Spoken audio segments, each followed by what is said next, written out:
We live.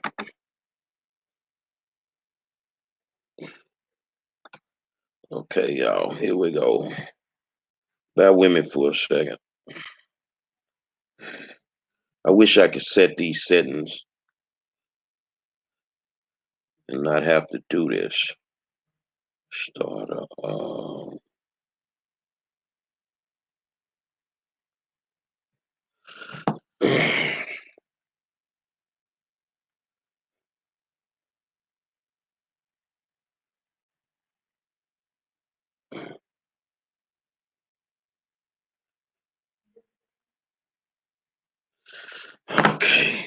Y'all ready? Here we go.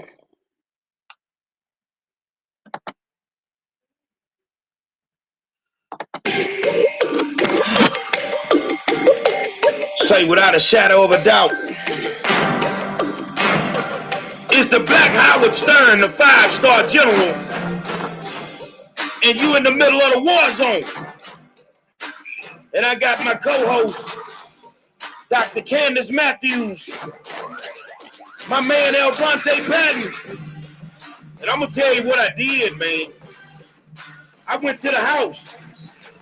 If you don't know what that is, I went to Third Ward, Texas, and got two of the baddest in the game, man.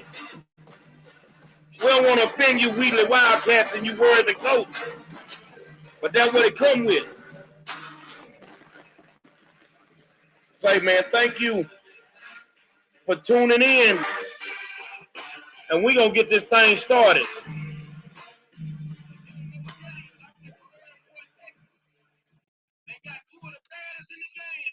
Say, man, I went to the house. I went to the house and I went down to Third Ward, Texas, and I say, man, we got to figure out, because me, I can talk about this all day. Grown folks can talk about this pandemic all day. But the one thing that I believe in, especially when it comes to the school system, is that the kids should have a voice. And we need to listen to them more than we listen to us. So I went to the house, man. I called my good friend, Principal Guillory, over at Jackie A. Senior High School. And I went got two of the baddest in the game on both sides of the basketball on the hardwood, man. I went got two of the best in the state of Texas, so we can hear from athletes and from regular students, how this pandemic is affecting them. And I went got Milan Garner. Man, what can I say? Man, I sit in the stands and that's all I can say. And I seen some of the best to play Yates Lady Lions basketball. But you are a true example of what a student athlete really is. If y'all don't know, I think, can you tell them what your rank is in your senior class? I am number one in Yates 2019-2020 class. You're number one, am I correct? Yes, sir. She is the valedictory. Cold as ice water. Now, I'm going to go to the other side of the ball. Say, man, I've been watching this youngster here so long. I just sit back and just like, and excuse my French, be like, damn. When you slammed on them boys, up on when you slammed on the mark, my man, I think I knocked my popcorn over in the stands, man. If y'all don't know who this is, man, this is Reuben Jones, one of the baddest in the state of Texas, where the Crimson and Gold. Oh man, what can I say? I'm gonna turn it over to Elvante, and we're gonna go for them there. Elvante is a teacher, and he knows. He works every day with kids, especially kids that come from communities that are considered at risk. So, Elvante, you started off, my friend. All right. So America, once again, we back at it. This is what I need everybody to do. I need everybody that's watching to do me a favor. Go ahead and press the share. Make sure you share this video. You still can't hear me? Can y'all hear me? Uh-oh. Can you hear me? Unmute me. I'm talking. You can't hear me? No. Can't hear me. I know.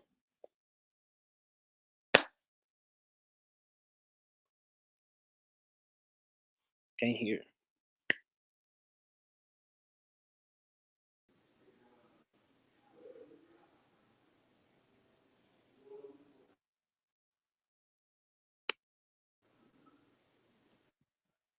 I can't hear.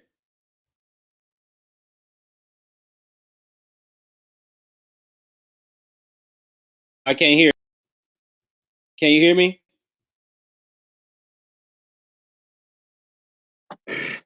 Okay. Can you hear me? Can you hear me now? I can hear you perfectly. I've been hearing you since you started talking. Okay. All right. So, Candace, can you hear me? Can you hear me, Candace? Monroe, you can hear me though. I hear you, dog. Okay.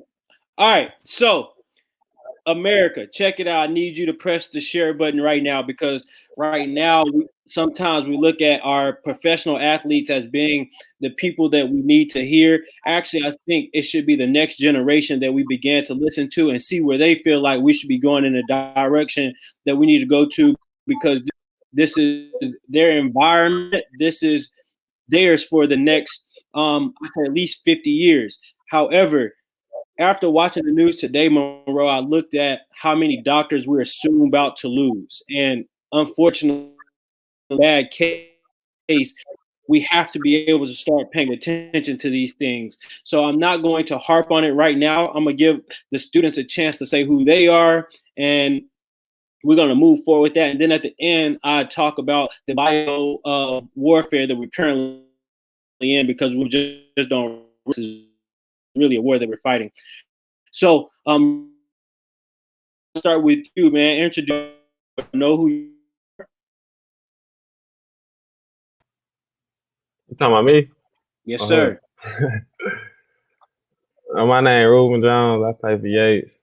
I'm committed to University of North Texas for a basketball scholarship.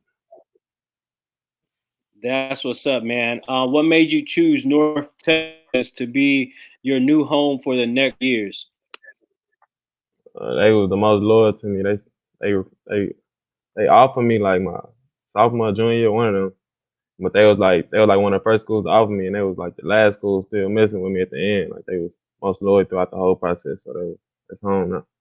So you chose to go with a school that was loyal to you, that made sure that pretty much they follow you because it felt most like home.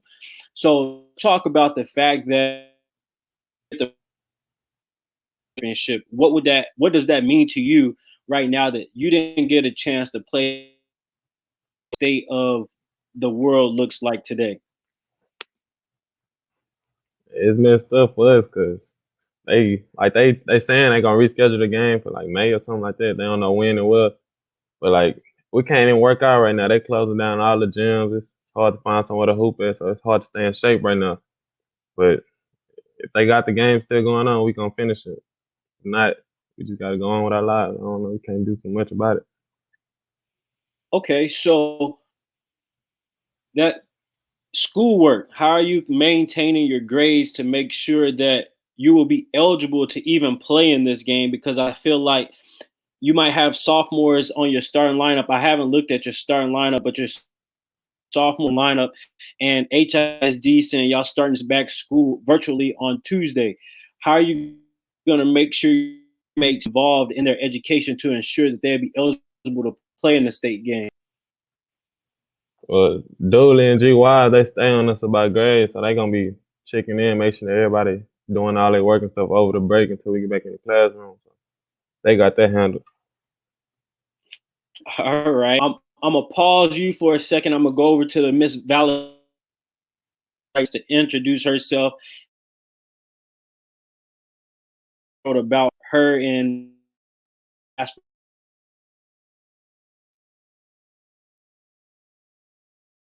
hear me? Yes, I can. You was breaking up. Okay. I want you to introduce yourself to.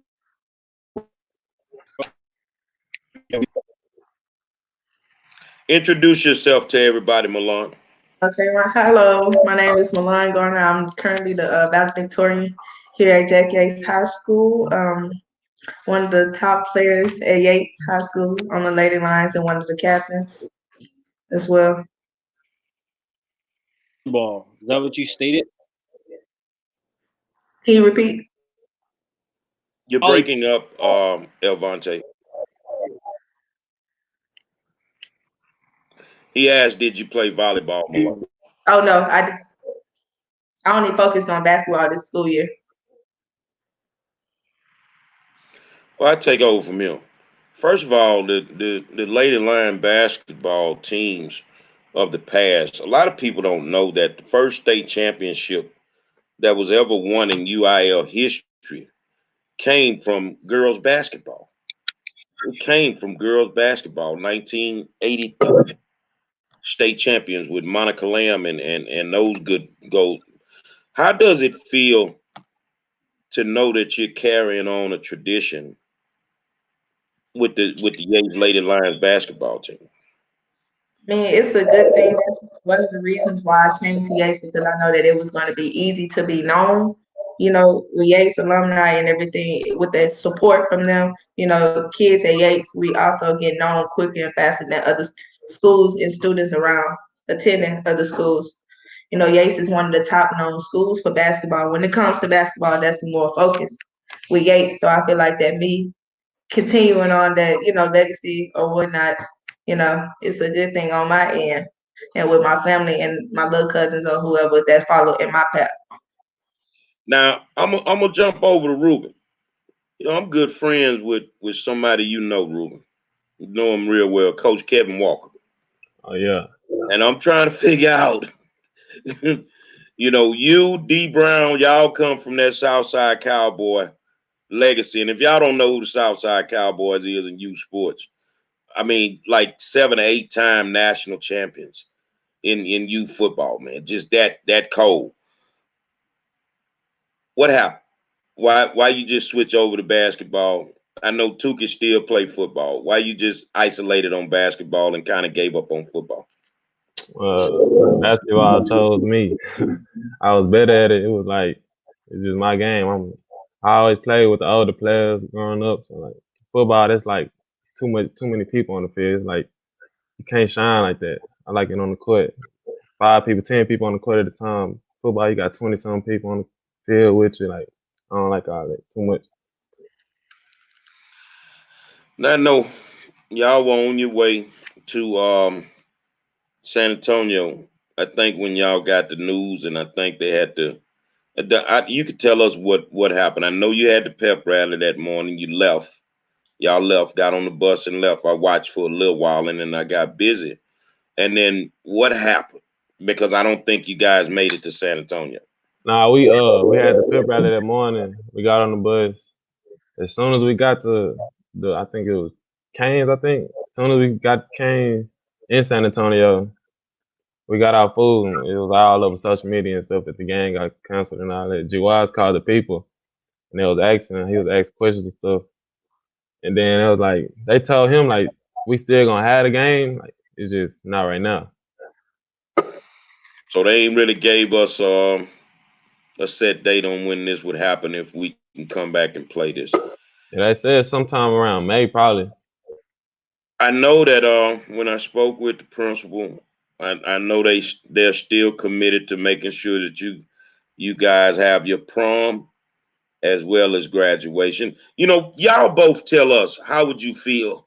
You know, you didn't work 12 years, and even with a pandemic, what happens in your mind if they tell you can't have your prom and you can't have your graduation?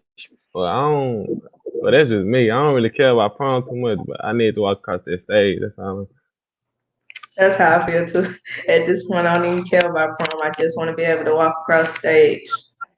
Dr. Matthews, you got any questions for my friends?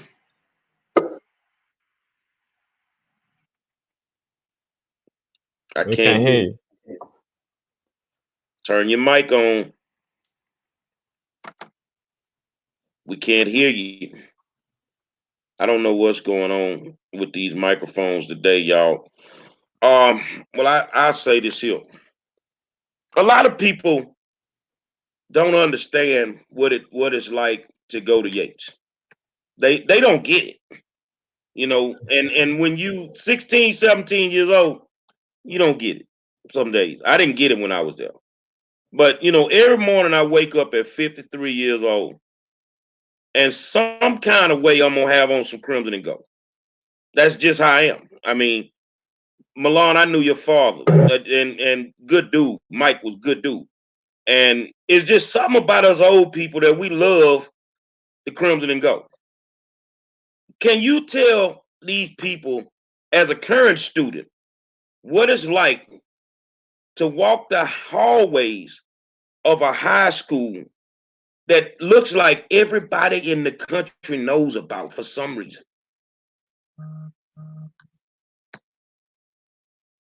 Hold on, your mic is muted. Ruben, There you go. you want me to go? Yeah, you can go. I mean, Yates by itself is just one of those top schools that I feel like any kid would want to go to. As far as, like I say, with the alumni, the principal, the faculty, they make you feel welcome, make you feel at home. And then, once you get a bond, you'll feel like Yates is your second home. So when my freshman year, I was welcome with, arms wide open, ready for me to join. I was also a freshman starting on the varsity, so everybody welcomed me in, from my sister, Michaela, and my brother, Maurice, who played football. I was already a known little kid walking around, as they little siblings. So I feel like Yates is the school you want to be at because don't nobody have a strong alumni support system like we do. Ruben, if y'all don't know, being a Yates athlete is, I think, is pressure within itself. But some of us, we can just, when we there, we just handle it. We just used to it. We to the outside person, they're trying to figure out how can he just be Reuben Jones, the student? How can he be Reuben Jones, the star basketball player? And for us that walk those hallways, it's normal for us because you're looking at a school where we got champions. We're champions when we're in school, but when we leave school, we end up with Super Bowl championships. We end up with NBA championships, WNBA championships. It's where we're from. And I think a lot of people, they get so angry. And I'm gonna tell you why a lot of them angry. Because you really did want to go to Yates. Your mama wouldn't let you. They've already left. And they get mad at us because we're lucky enough to go. So in the boys basketball side of this thing, I mean, I look at some of the people that played over there, man. The Joe Youngs. I mean, that's everybody can. Right now they're screaming Joe Young. I was there when his daddy was there, Michael Young, and Ricky Winslow in the same gym. And I'm watching Monica Lamb on the girls' side. What is it like to be a part of that tradition? And you guys are blessed, Ruben, because a lot of these guys actually come back to work with y'all and help y'all. And I know Joe does a lot for the program. He gives a lot to the program. What is it like, to even know that you're in a program that's that famous?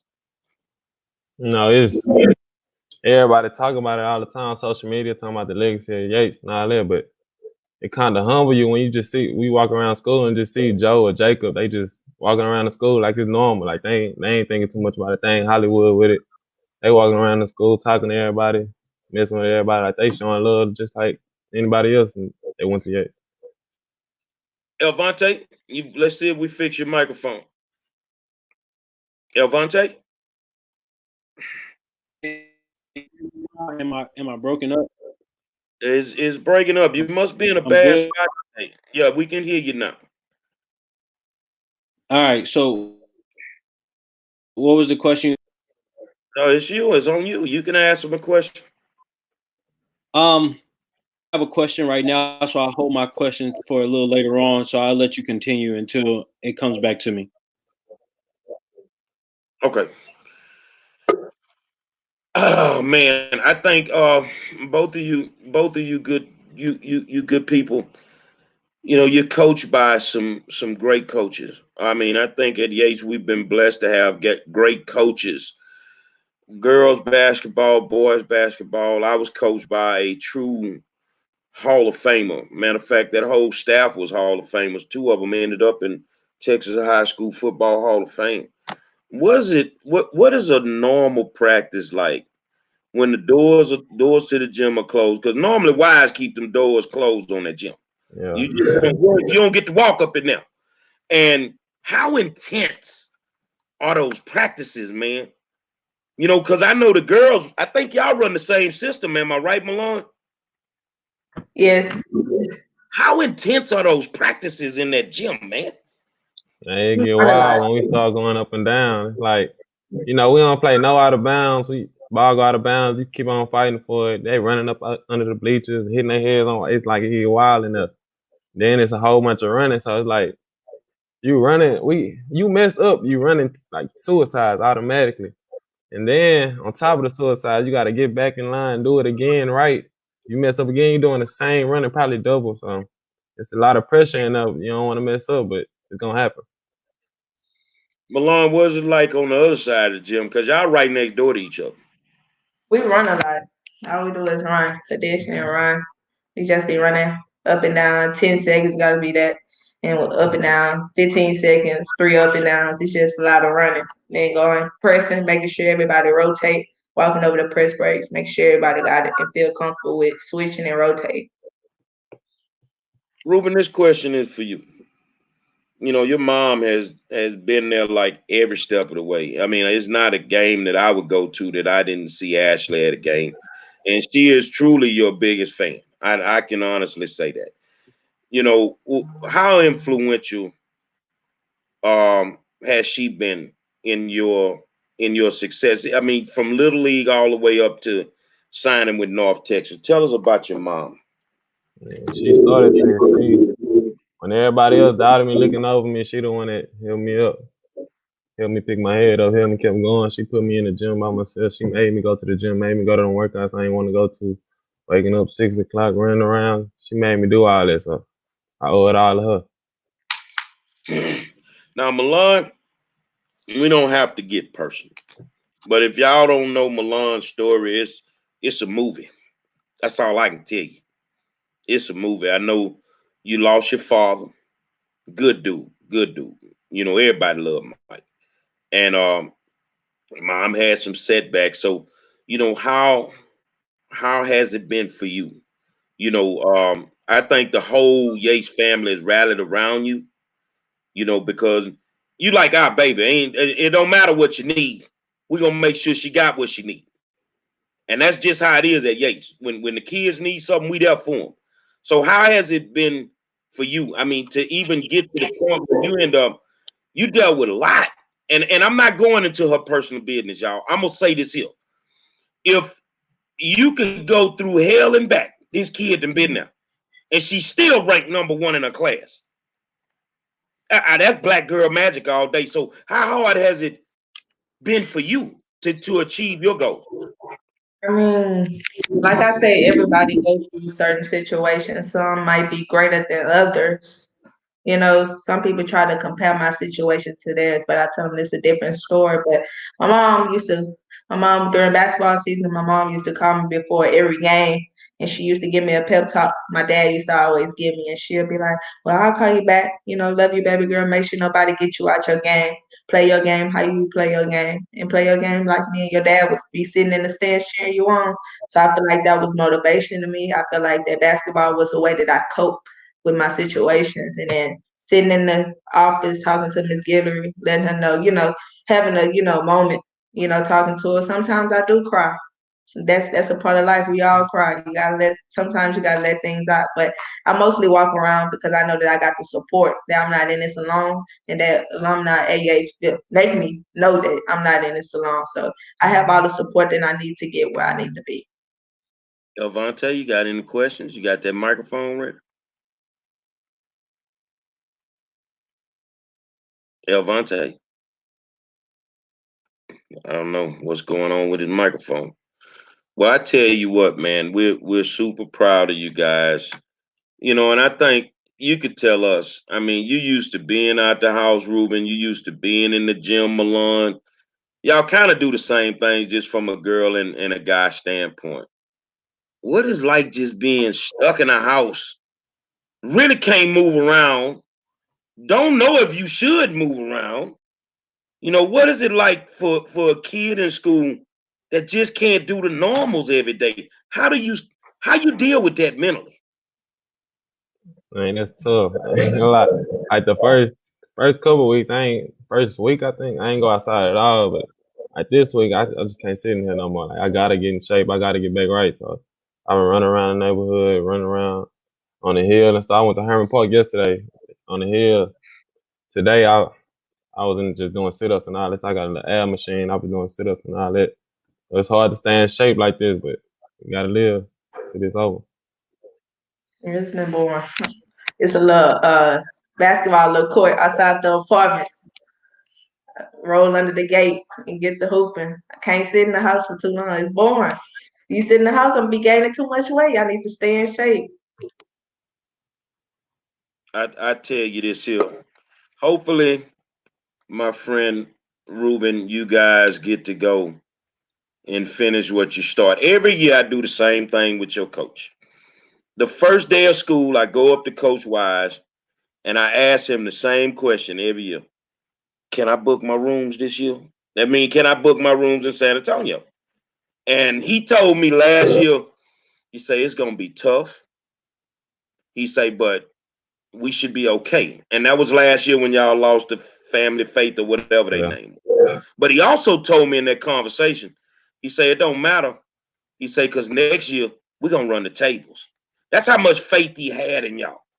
You know, I love Coach Wise, legendary coach. I love how you guys conduct yourselves. I see teams trying to get the girls and the boys out of their games with the rough, the rough talking, and you know how they play on the court. They trying to Yeah. intimidate you. But you are true examples of great athletes because they can't seem to get you of out your game. So I'm gonna tell you this here. I appreciate you guys coming on, but I also want to tell you, no matter what you decide to do, you're on to the next phase. You're on to the next phase when you finish this phase. And the only thing my old coach used to tell me, he say, man, just leave it on the floor everywhere you go. He say, just leave it on the floor. Be the best at what you do. If you're gonna put these colors on your back, because people don't understand when you put that crimson and gold on your back, that you be the best at what you do. I think that both of y'all are gonna have great college careers. I look forward to seeing y'all at the next levels. And I think Ruben, if we can get past this here, it ain't how you start. I was laughing at people when y'all lost them little 3 games. Oh, they in trouble this year. Man, it ain't how you start, it's how you finish. It's how you finish. And y'all got some work to finish. And from everybody out there, and I'm gonna put this on my back, Candace. I don't know where you come from, but where we come from, it what it is, man. We from the yard. We from the yard, dog, and we quick to chunk them up on you at all times. So thank y'all for doing what you do every day, which is being great students. First of all, in order to be a great athlete, you got to be a great student. It doesn't work any other way. It doesn't work any other way. Thank you for being great representatives of the school and keep doing what you're doing. And Milan and Ruben, anytime y'all need anything, let us know. So I'm gonna let you know, Ruben, that I actually control, and I'm gonna send this out. And Mr. Dooley knows about it. I was supposed to do it, and I got busy. I actually control the Hall of Fame for Jack Yates Senior High School, and I chose to waive certain requirements this year because of what you guys accomplished. I don't know where you're gonna be when we get to that phase next year where we have the Hall of Fame banquet, but your team will be inducted into the Yates Hall of Fame. For what you guys did this year, the way that you did it, I ain't waiting 10 years to put you in. I'm gonna give you flowers now. I'm gonna give you flowers now. And always remember, and I think you'll never forget where you come from because Yates athletes don't do that. That's one thing I can say about us is we go to the highest levels, but we always seem to find our way back to that old school to help that old school. Y'all always keep that in y'all heart. All right. All right. Thank you, man. I appreciate y'all. All right. All right. Okay. Dr. Matthews. I was off for a while. Like, hello. I don't know. We're having some difficulty tonight with Elvante's mic. I don't know what's going on with these mics tonight, but we'll figure it out. Because it got My internet. oh. It may be. Now I see you see this lady sitting on here. Nobody knows who she is. She's a bona fide African American queen, but she's a shit starter from California. I like And all Yeah, she feel the same way we feel on submission. So introduce yourself, sweetheart. Well, hello everybody on the panel. My name is Demetra Kay. I don't know if I'm a shit starter per se. Some people will say I'm very opinionated, but I have a show that I do on Sundays on Facebook at 3 p.m. Pacific Standard Time. And I have another one that I do on Friday with my good friend of mine, my BFF, Donovan Sadiq. And we just talk about all things in the Black community to promote Black love, knowledge, understanding, just anything that'll make us a better people. So that's really it in a nutshell. Elvante, I mean, me and Demetra, we talk all the time through Facebook, and she's in Cali, we're in Texas, and I want to know how you feel. What we're watching, like, I'm impressed with the California governor. Oh, yes. As well as the New York governor with how they're handling this pandemic. I want you from the outside to tell us what you think about the way the Texas governor is handling Texas from what you see.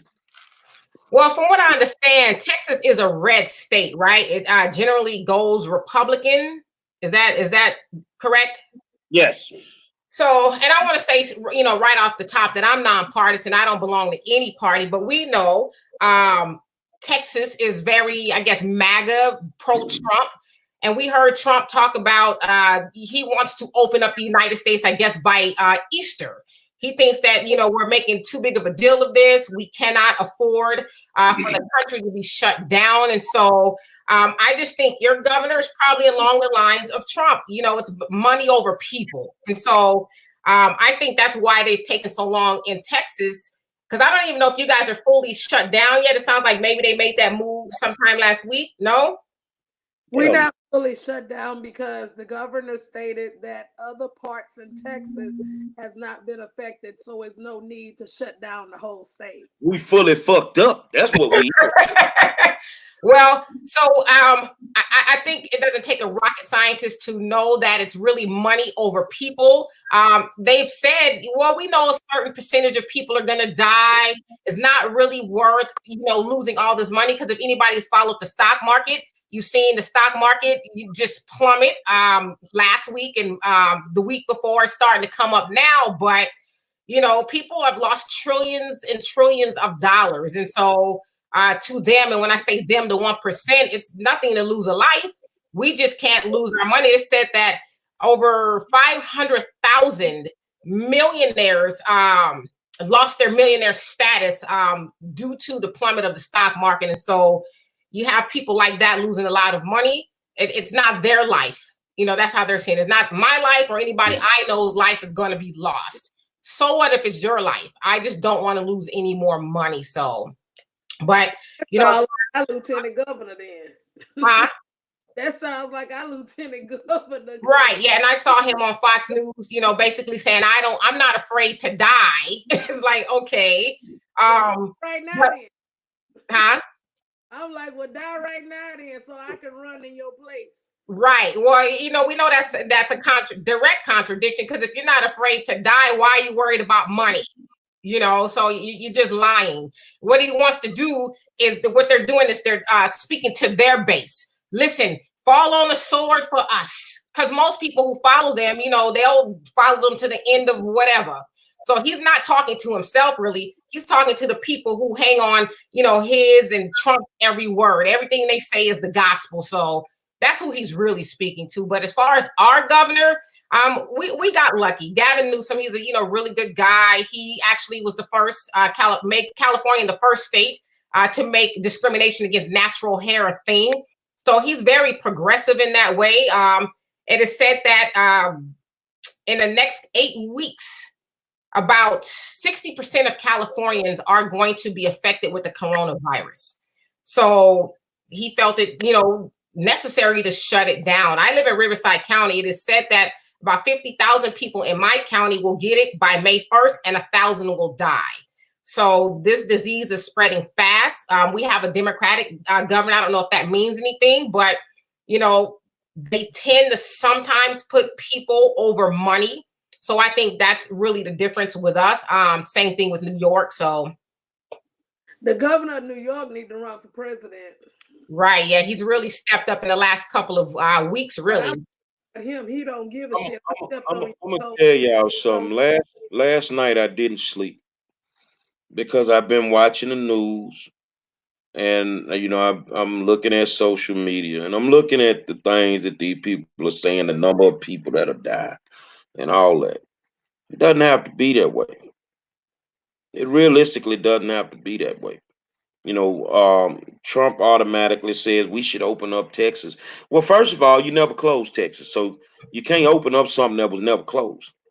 Because you've not opened up enough testing sites. Oh, their numbers are very low. They're very low because you've not tested enough people. You got a state. You got Harris County, which is bigger than 26 states in the United States of America, and you only got 3 testing sites. 3. So people out there that want to just keep doing what they're doing. I'm mad at them, but I see the setup. And the thing is, it bothers me that people don't value human life to the point that you watching these people just set people up to die. When why wouldn't you have more testing sites when you were exposing 50, 60,000 people to the rodeo every night when you should have shut it down? You still had people going to the Rockets games. You see what I'm saying? All these big functions that was going on. And now it's like you don't want to address it. And what turns my stomach the most is that all these people hold the nuts of these African American politicians, but all of them are silent right now. So it ain't like they don't know that you done gave a full-fledged death sentence to every. We don't know who gonna get it. Because 1 minute it's the neighbor next door that got it. And I've never seen anything like this that has touched almost every fraction of everything that we deal with. It's in the school system. You got medical workers that are sick, police officers that are sick, kids in the schools that are sick. You see, everything that we touch, somebody is sick from it. And I'm sick of the way that people are just sitting back and they plan, especially where we're from, or it's business as usual. Your black ass gonna end up dead. Your white ass gonna end up dead because you will not sit still. I just had to get that off my chest. But with my okay, we end up going to the grocery store today. We end up going to Food Town, right? What kills me is that everybody got gloves on, right? But you got the wrong damn mask on. You know what I'm saying? Like, you do know that shit gonna go through that mask, right?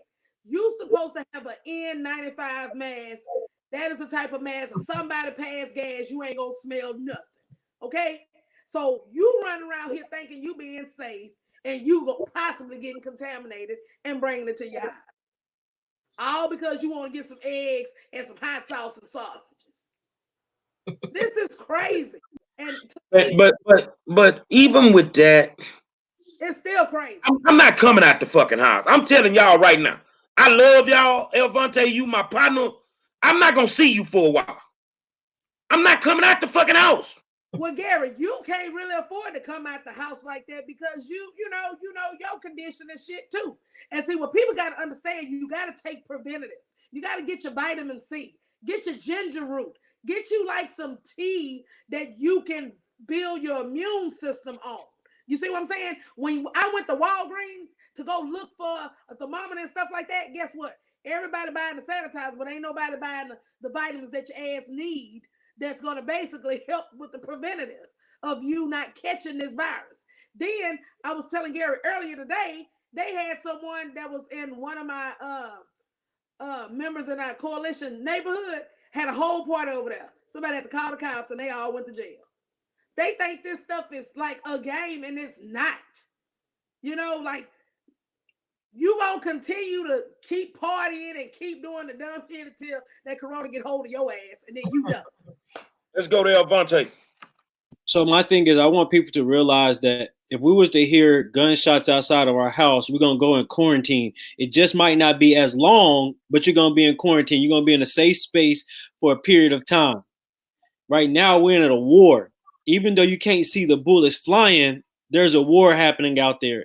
So staying at home is the best place for you to be. But my thing is, don't stay at home with your eyes closed. Because today, as you can see, Trump and the governor of New York are going at it about locking down New York. And is it legal versus not legal? My thing is, if we open our eyes and actually see what's happening, Trump is beginning to test the waters to see what he can get away with. So now you have to begin to open your eyes. Stay in the house and open your eyes. Make sure that you're seeing what you're seeing and hearing what you're hearing. Because if he locks down New York, there is no really telling what's going to happen in blue states. Because what we fail to understand is if you're a blue state, that means you vote Democrat. We're still getting ready to come up on a presidential election. So please be aware of what's happening because we are in a war. This is a game, but it's not the game, a ha-ha he game. It's a bio war game that's happening right now before our eyes. And as I told my students before we left school, before we went into the lockdown of schools, I told them our world would never look the same as it did before we got on lockdown. Y'all are trying to play the same game that we played before we got on lockdown. Now it's a new game. So wake up the call because it's not the same game that went into lockdown. This shit here remind me of The Purge. And I mean straight up. This remind me of that damn movie The Purge and that other movie where they was talking about Contagious. That's what this remind me of. And what people have to understand is that do you want to live for your family or do you want to die for you being stupid? But Candace, we have to look at the numbers that's actually being presented. Less than 1% of the people dying from this. Not saying that, you can't be a part of that 1%, but only right now, only 1% of the people are dying. In America, we're still 5,000 away from even hitting what the flu hit last year when it comes to deaths. So my thing, even agree with those numbers. I don't trust shit they say about that. Oh, I don't either. Technically, why would you agree with the numbers when they truly not tested the number of people they need to truly test? The numbers are gonna stay low. Look, it's 5 of us. It's 4 of us on this thing, right? It's 4 of us on this live. Okay, we all got the symptoms, but none of us get tested. So they're gonna say, well, there's 0% chance that any of them are sick. Well, they're not testing anybody. Gary, you know what the ploy is of this shit. The ploy is population control. That's what it is. And remember when Chance the Rapper was at the rodeo? I'm gonna just tell y'all. Chance the Rapper was at the rodeo on a Friday night. Am I correct? Right. I went to Chance the Rapper. And as God is my witness, I could not get my head off my pillow to Saturday morning. I have never been that sick in my life. I didn't want to tell y'all. I didn't say anything. My fever was up. I knew I wasn't right because I'm laying in there. It's freezing cold and I'm sweating like Debo in the chicken coop. So you telling me you had the EBGBs? I don't know if I had whatever, but I tell you this here. I'm old school and I know my body. So I know how to take care of my body. What you got? So immediately I started hydrating. I wasn't eating. I was taking my chicken broth. I just knew how to take care of my body. But it realistically took me over a week to shake whatever was wrong with me. Well, you know what you should have had? You should have got you some cod liver oil and that shit would have came out that same night. But we have to look at some of the fights that America has been fighting, like Medicaid. 9 times out of 10, after this $1 trillion just came out, Medicaid ain't gonna look the same as it once did before.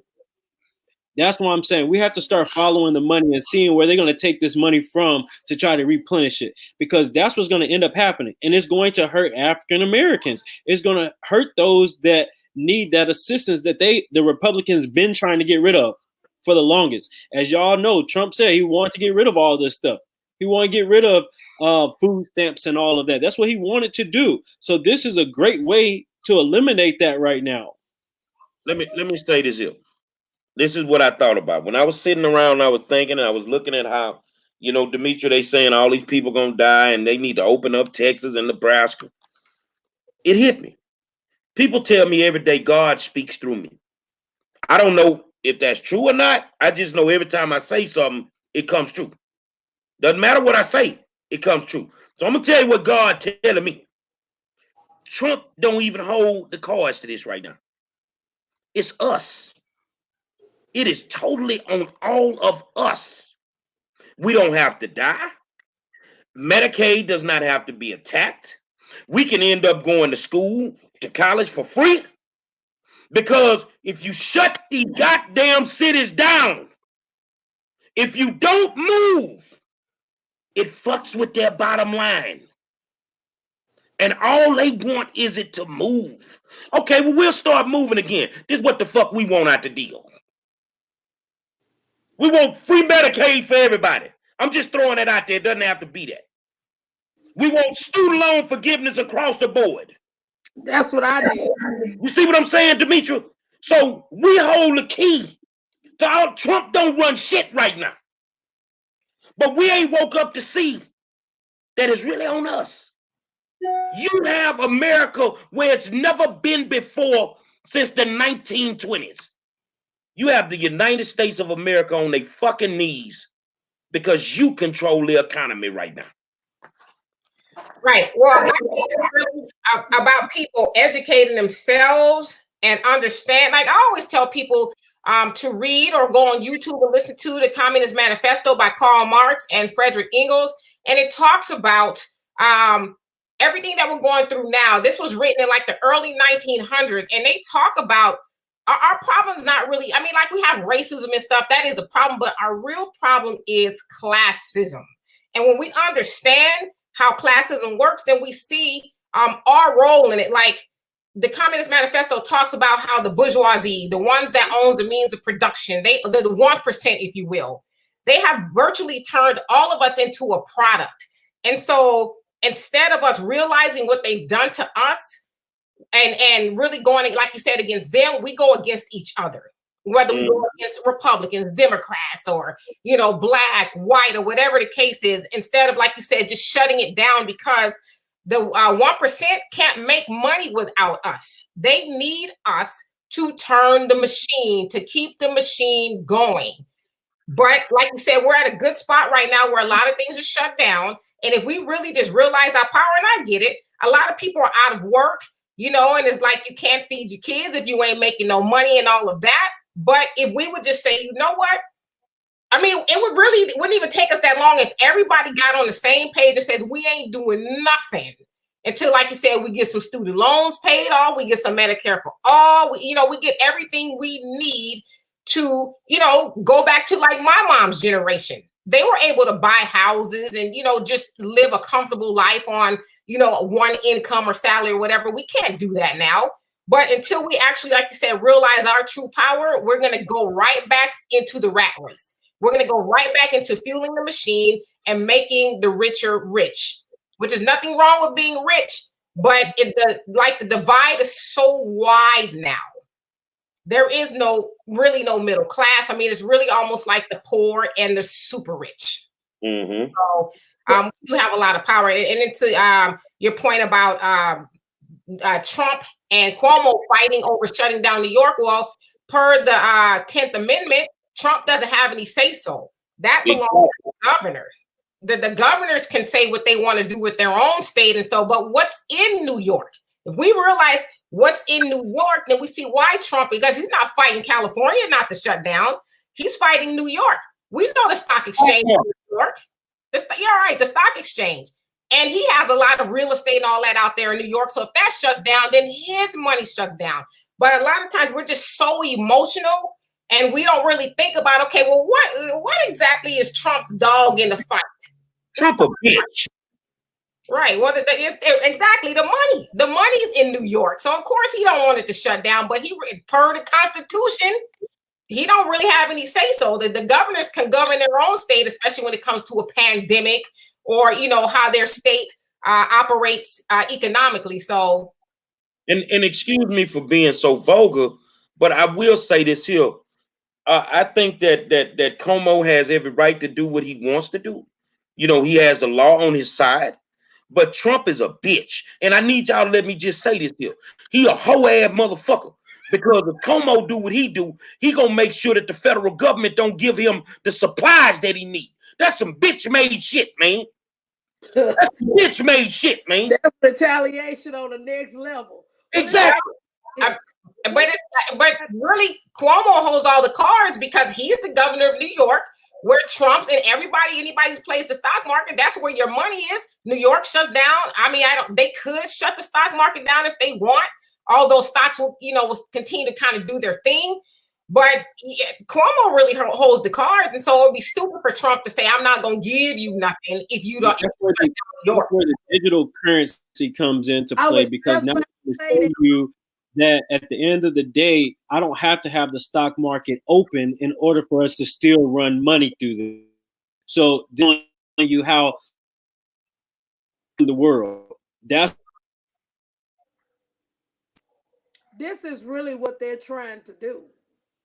You know, that digital currency they trying to do. Oh, that's all I had to say. But see, you know what, Avante, I was definitely going to say that because this is actually what they're trying to do. This was really the purpose of this coronavirus, to be honest with you, anyway. Because, again, they wanted to go to digital currency. Now, I'm going to tell you, it's a lot of different theories out there on this thing. I think he kept fucking with the wrong people over there in China and North Korea. I think he kept fucking with the wrong people, and they put something in the fucking air. But maybe they're gonna take advantage of what they put in the air. But I don't think that he had shit to do with it. You think about it. Every time, you know, he'll run up on Iran and Iraq like they some punks. But that little boy, that little dude over in North Korea, go file 7, 8 rockets every day. Are we just gonna sanction him? But you won't run up on him like that. And he told him that if you keep fucking with me, I'm gonna send something to your ass for Christmas. Well, you know why, Monroe? Because first of all, the little man in North Korea is protected by China. You know what I'm saying? Let's look back at the history real quick. Because back during the time with General MacArthur, when they went to Pyongyang to go over there to try to take over North Korea, and then when China got involved, what happened? General MacArthur brought that ass back down to South Korea. So that's why they have that agreement. But see, when Trump go and run his ass over there, I think he set all his damn shit up. That's what I think. He ain't that smart. You giving him too much credit. He's smart enough to deal with money. He can't do that. Bro. Do the history on it. Dude. He ain't as smart as people think he is. Well, I think he cut a deal.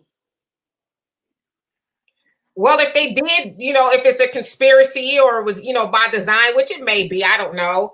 It definitely backfired. I don't think, you know, if they did, you know, put this coronavirus, whatever it is, out there in the atmosphere, I don't think they, that's kind of why I'm on the fence is whether this was like man-made, because look at the devastation that it's going to cause. You know, like he wants it to have something to do with it. Huh? You think he does? I mean, he might have. I'm saying I think the Rothschilds had something to do with this shit. I mean, anything is possible. But look at all the money, not we, but they lost. Look at all the money they lost. And so if it was some master plan, it backfired completely, right? But, you know, in regards to how it's going to affect us as Black people, you know, I heard somebody say, oh, well, this is going to equal the playing field for everybody. No, it's not. No. When it's all said and done, Black people are going to be even worse off. It is said that Black people, you know, the average wealth of Black people household is what, 15,000, right? And we know there's a lot of people who don't even have that. But that's in comparison to white households that have $170,000 net income. It's going to get worse because look at all the jobs that have shut down. What do we do predominantly? We're in the service industry. We don't own and operate any businesses at all. When this comes back, we'll probably go back into those little jobs or whatever, but we're not going to go overall open up no businesses. We're not going to continue building wealth. We're going to be scrambling. We're going to be scrambling and trying to hold on to the little bit that we have. A lot of us do not have, the $15,000 just sitting in a savings account. And if we do, by the time that's over, this whole thing is over, we're really going to be in trouble because we're not going to have any money. So right now, like a lot of people, are Netflixing and chilling. And, I see people talking about, I think it was you, Candace, said somebody was having a party or something in the neighborhood. It's like, well, what are we partying for? Neely Fuller Jr. says, Black people are always celebrating, but we don't have anything to celebrate right now. Like, we need to get to work. And so while we're, on this lockdown or whatever it is, stay at home order, we need to be strategizing, thinking of things to do to come out of this, but what's your position on these jokers with this price gouging? Because the post, look here, you talk about strategizing. These jokers strategize for real. They strategize their own mobile grocery store with doubling the damn prices. And so who is that? Is that the foreigners or us? No, it's some of us Black folks doing this old dumb ass shit. Right. Well, yeah, that's just $20 for toilet paper. $20 for toilet paper. I say, boy. But we have a rapper out here, Sugar Free, that says, if you stay ready, you don't have to get ready. And so that's the other thing with us as Black people. We are always reactionary instead of being proactive. So let's say with the whole toilet paper thing, like, why do you wait just even if we weren't in the coronavirus, why do you only have one roll of toilet paper? Because they ain't wiping their ass. But, the toilet paper is really symbolic of what we as Black people do on a regular basis. We wait till we get down to the little, the cardboard of toilet paper, and then we want to go, oh my God, we don't have no toilet paper. It's the same thing. Now, oh my God, we don't have no jobs. We don't have no money. We don't have this. We are just, now we're trying to scramble and figure out how we're going to, get ahead of this, but we're not. We're never going to get ahead of it until we just get on the same page and say, this is what we got to do. A lot of times people say, well, we don't have a Black agenda. Well, we do have a Black agenda. I'll show you guys some Black agendas right here. Message to the Black Man by Elijah Muhammad. Powernomics by Dr. Claude Anderson. Marcus Garvey. I mean, we've had plenty of Black agendas. It's just the question is, which ones are we going to follow? Black people are so, to me, the majority of our Black people, they are not, shall I say, they are not consistent. That's the problem. You know what I mean? You need to be consistent with keeping your supplies. You need to be consistent with staying on top of your family. You need to be consistent with every aspect of your life. And that is our problem. We are not consistent like we should be. That's right. My issue. Just like I was saying probably like last week, the Black family was the strongest unit together ever, right? And then when you start giving public assistance to the women, and now the women is like, I don't need no man. I don't need this. I don't need that. And then this was designed to break the Black family. Right. And then, along with that, all the other systemic and institutional racism that came in. You had drugs dropped off into the neighborhood. Because I hear that argument a lot as far as women traded their man for a welfare check. And I think that's true to some degree. But it's like, if I got a man at home, he ain't working, and I have a choice of keeping him at home with a check, you gonna have to go. Because you, for whatever reason, you got felonies or whatever the case is, you can't bring in the income. I got to take care of these kids. So yes, I mean, that's why they made those stipulations for that decision to happen. Mm-hmm. Why they did that. And right. So it's like our Black families are under attack all the way live. And it's up to us to protect our families and be consistent with our families and quit taking bullshit off these folks with their foolishness. Right. I'm gonna tell you this here because you know me, I keep 100 all the time. I mean, we too quick to blame the other people for our own demises, man. We too quick to do that.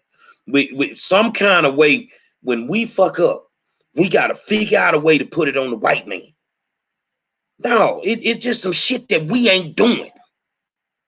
It's the shit that we don't want to change. We don't want to be disciplined. We don't want to sacrifice. We feel like we're entitled. Well, I don't want to ever remove the onus from the white man, because the white man is at the helm of this, and that's you just barring on the white man is at the helm of this. But I agree with you. There's a lot of stuff that we can do. Dr. Joyce DeGruy talks about all the time how we as Black people suffer from post-traumatic slave disorder, where we're still suffering the effects of slavery. I mean, we went through it, not we, but our ancestors went through a lot of stuff, and that stuff has just been passed down. The ideologies, the beliefs, the behavior, all of that has just been passed down. Curses. Right. And we just haven't curses. We haven't broken them. We just keep, teaching the same nonsense to one another instead of, somebody just, finally getting some education like we're doing here. We're trying to teach whoever's watching, just really just start re-educating each other. And because at the end of the day, like I said, regardless of what party, like me, I don't plan on voting, and a lot of people give me a lot of, slack for that, or flack, if you will, for not voting, because I just feel like, for what? What are we going to continue voting for? And so that's another thing is Black people, we fight over, I want to vote for this person, I want to vote for that person. But the question should be for all of us, what is that person that we are, arguing with each other over? What are they going to do for us? Like, you have a Joe Biden. We know we don't need to go into all the things that he's done to Black people. Even the Bernie Sanders, like any of them, what are they going to do for us? Malcolm X said it all the time, voting for the lesser of two evils is still choosing evil. Regardless, like we're fighting over what master to serve instead of say, like, I always ask people this. Think of the last time you saw a bunch of Asians getting together and arguing with each other. I know we need to vote for Biden. We need to vote for Trump. You never see it because Asians have their stuff together. They're like, yeah, they're involved in politics. We saw Andrew Yang and all that. They're involved, but like if they never had to vote, they would be all right. Asians are the least in population in the United States, but they're the most in wealth. How do they do that? It's because they're not worried about, all the other stuff that doesn't really concern them. They got their money together. They save their money. They loan each other their own money. They have their own businesses. Like they don't need anybody else for anything. We need to get that laser focus and realize that, especially somebody like the Democratic Party, they use Black people like repeatedly, and we allow them to do it. Exactly. Malcolm X said, Black people are the political football. And he also said anybody who votes for the liberals, because that's what he called them, anybody who votes for the liberals are a traitor to your race because they repeatedly lie to us and we keep falling for it and we get nothing. Like I always ask people, name one thing Black people have gotten since the civil rights movement besides being able to eat and drink with white people. Not a goddamn thing. I'm like, what ball have we actually moved? I mean, and nobody really did. But the whole thing, like, I'm not voting for Trump either. I think he's a, evil individual and all of that. But us voting for the Democratic Party shouldn't be because we need to get rid of Trump. Get rid of Trump and get what? So we get rid of Trump. What do we get from Democrats for help? Because they can't even win dog catcher of the year without Black people's vote. So what do we get for helping them get rid of Trump? Because I'm all for it if we gonna get something.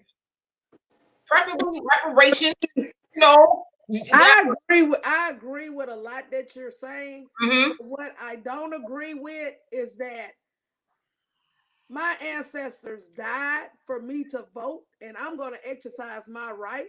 But I'm going to vote for the right person who I feel that can do the job. You understand what I'm saying? And my whole deal is that I'm not gonna just vote because everybody telling me I need to vote for this person. I'm gonna vote because I'm gonna do my research on who I'm going to vote for. Okay, so let me just ask this. So did our ancestors die for our right to vote, or did they die for us to get something for the vote? Because I think that's where we get it confused, because I hear that a lot. I think I've even said it, back in the day, our ancestors died for our right to vote. But I don't think they just died for us to go into the booth and say, here, I did it. Ancestors, I voted. They died for us to actually move the ball like they moved the ball. Because I always say, for us to continue going in there for over 60 years now and just voting because the ancestors did it, their blood is actually on our hands when we waste what they died for. And so we should go in there and get something like they were fighting for civil rights, to be able to vote without being suppressed, and the segregation and all of that. That's what they were voting for, and they got it. Now we are still we're just going in there out of symbolism. I'm doing it because my ancestors, they died. Okay, did they die? See, that's why you have to know who you're voting for. That's why you have to do your research on who you're voting for. Because I'm not voting for somebody that's not gonna do what they say. Because see, I'm accountability. So I'm a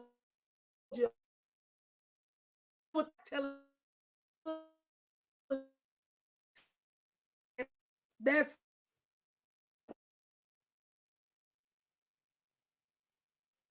to vote. Make sure I vote for the right person that I'm gonna hold accountable. See, that's what's wrong with us. We go in there voting, and then you don't hold these jokers accountable. You keep putting us in the same seat, they ain't doing shit. You need to get in there and hold them accountable and put the right people who gonna do the work. That's my opinion on that. I think, Demetria, I'm listening to you, and it takes me back to biblical days. It takes me back to Adam and Eve. Adam and Eve and the snake in the tree. Now, what I want you to do is think about this like this. See, I always think different. We know what happened. They was in the Garden of Eden. The snake tricked Eve. They ate the apples, right? Mm-hmm. Okay, so we know what happened after that. They figured out that they were naked, blah, blah, blah, blah. Changed the course of history. Let's stop it. Let's restart it. Let's do it all over again. Let's stop it. Let's restart it. Let's do it all over again. See, that's how I think when I look at the Joe Bidens. How many motherfucking times I need to eat off your fucking apple tree for me to clearly understand that you don't like black people? You never liked black people. And it ain't a goddamn thing you can tell me at this moment to make me believe that you've changed and you actually do like black people. Because if you loved us so much, why did you send all us to prison? Why did you find the simplest thing to send us to prison for? And now you come back years later and you want to apologize for it. You know why? Because we as black people have amnesia. We have amnesia, and we are so forgiving. Oh, well, he just made a mistake. He said he was sorry. But it's like, do you know there's people's daddies and mamas who are probably still in prison over that mistake that he made? And so we talk about the dilapidation of the black community, but we want to give Joe Biden a pass. So it's like, you can't, it'd be different if he stole the last piece of chicken or something. Okay, I could probably forgive you for doing that. But you help ruin a whole community, and then you come back to that community and want us to vote for you. But he can do that every time because they know we have amnesia. We're too forgiving, and our black misleadership, if you will stand up there and talk to the black people who would listen and say we need to do this because he's on our side. You got your leaders like James Clyburn in South Carolina took $50,000, from the Biden campaign to get up there and tell black people, which is partially why he won, South Carolina. A lot of black people in South Carolina who vote. So I'm with you on that. He just he's not sorry. He's sorry he got caught. Even with the crime bills in the 80s, he said, well, I got bad information. That's why I did what I did. So it's like you this big time senator. You've been a senator forever. You're pretty smart, I would think. And so you're blaming it on somebody else. They gave you bad information. That's why you made these bills that disproportionately sentence Black people to, harsh sentences in prison. But it's virtually the same thing white people were doing because you got bad information. It wasn't like, well, I'm sorry, I'm a jerk. I'm whatever. Somebody else gave me bad information. On top of that being, Obama's, and listen, like I said, I'm nonpartisan. So, but I'm able to, like you said, Candace, do the research. And when I do the research, there's just like no way in hell I could vote for somebody like Joe Biden. I already know I ain't gonna vote for Trump, but I could not go in good conscience. Per you guys' thing of for the ancestors, go and do my ancestors like that. I could never go do them like that. Go into the voting booth and vote just out of symbolism. I need to help move the ball if I'm gonna go in there. But like I need like Mexicans, Arabs, women, gay people. They all get something for their vote, not us. We don't even demand a bologna sandwich. We just want to be doing it because the ancestors. No, we got to move the ball, or we stay home. But a lot of us won't do that. Like we're afraid. We're afraid. We're gonna what are we missing out on that we don't already have? Like we don't have anything already. So like what are we doing? Elvante? I don't have no comments. I'm just enjoying learning and listening to you guys' dialogue. So I don't have any input at the moment. You're super quiet. Doing research. You gotta do the research on the people who you voting for. Because now I'm gonna ask a realistic question. When you say we gotta hold them accountable, how do you hold the president accountable? I know how to hold local government accountable. Right. See, the thing is, you gotta hold local government accountable. Who has to hold the state government accountable? But the thing is, which one of them got the balls to hold the president accountable? Well, clearly. If we vote in the wrong president, see, I got a problem with Biden. That crime bill, say, man, it's a lot of people went to jail on that bullshit, man. It's a lot of people still in jail on that bullshit. You want to show me some love? Let them out of jail. Well, that's his other argument, though. Well, when I got with the Obama administration, we made these bills to free people, but it's like, did you do it just because you got with the Obama administration? It took you, that was years and years. Obama got nominated in 2008. You did the earliest one was at 84? So why did it take you so long to realize the error of your ways? I mean, we got to remember 2 people went to jail for selling the crack and smoking the crack, but when white people get in trouble for, drugs or opioids, they get rehab. We got people who went to jail for years and years and years. And so when we talk about women, who put their man out or chose a welfare system over their man, that's why, like, if I got to make sure these kids eat, and you can't be here, 2 people get a job. So, I'm not going to smoking the crack. You know what I'm saying? It's right wrong. But, I think we need to, drugs, opioids, rehab. You know what though? And see, but then it goes back to your lawmakers. It goes back to who sits in that Senate. Mm-hmm. It's in the U.S. House of Congress. That's where the issue is. That's who pushes the ball. The president can't do really shit without their ass. You see so that's where the vote counts. That's where it counts. We need to make sure that we infiltrate in those areas. You see what I'm saying? Because ain't no way in hell Trump ass was supposed to go. No, you can't be here. Vote counts. That's where it's back on there somewhere. This is how Trump got through that impeachment like that. See, y'all gotta have U.S. congressmen and senators that's gonna put their foot the ass. You see what I'm saying? And that is the issue what we're not having. See, now, again, that falls on us as putting these people in office. See, you put a person in office that can be bought. You put a person in office that's really, shall I say, a pushover. Then you deserve every goddamn thing you get. Right, but we keep doing it though. So we need That's to what figure I'm out, saying. That's the problem. yeah, why do we keep doing it? You know, like I don't follow Houston politics a lot, but I am familiar with Sylvester Turner. And it's like, why does he keep getting in the office? He can't get in the office without Black people. Why do Black people keep voting for him? You know what I'm saying? So you can't for the ancestors now.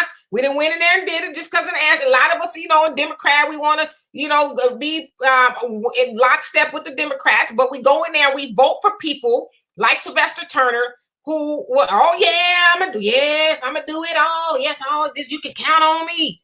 And the minute the ink dries on the ballots, he goes right back to business as usual. And guess what else happens? Next election cycle, he comes back. Oh, okay, I know that we didn't get what we needed to do last time, but if you just do it this time, and what do?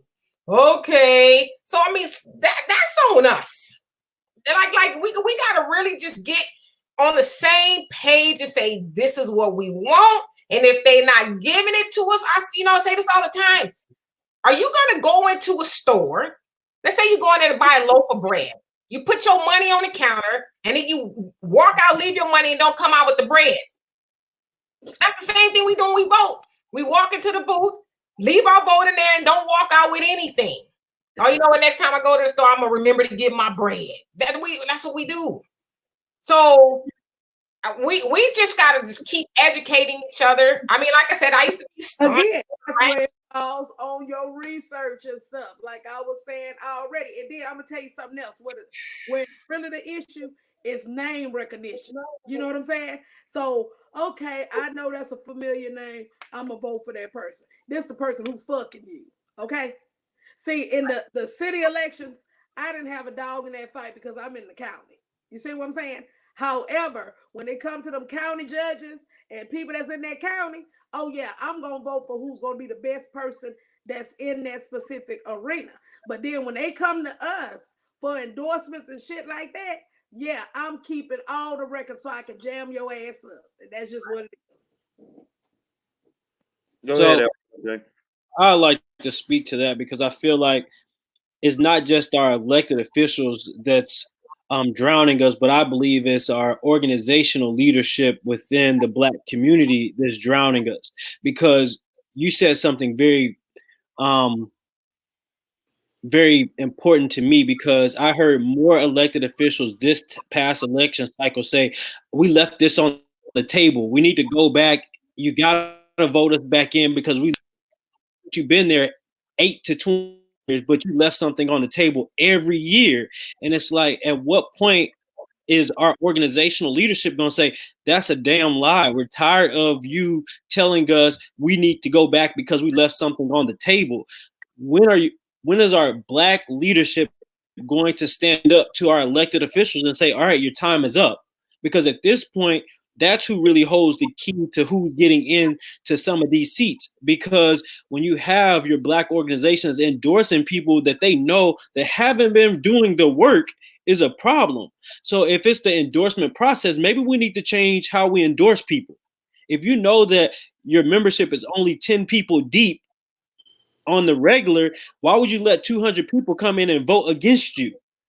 Because now they're not voting your likeness, they're voting against your likeness because your fault as an organization. They played you and they played your rules against you.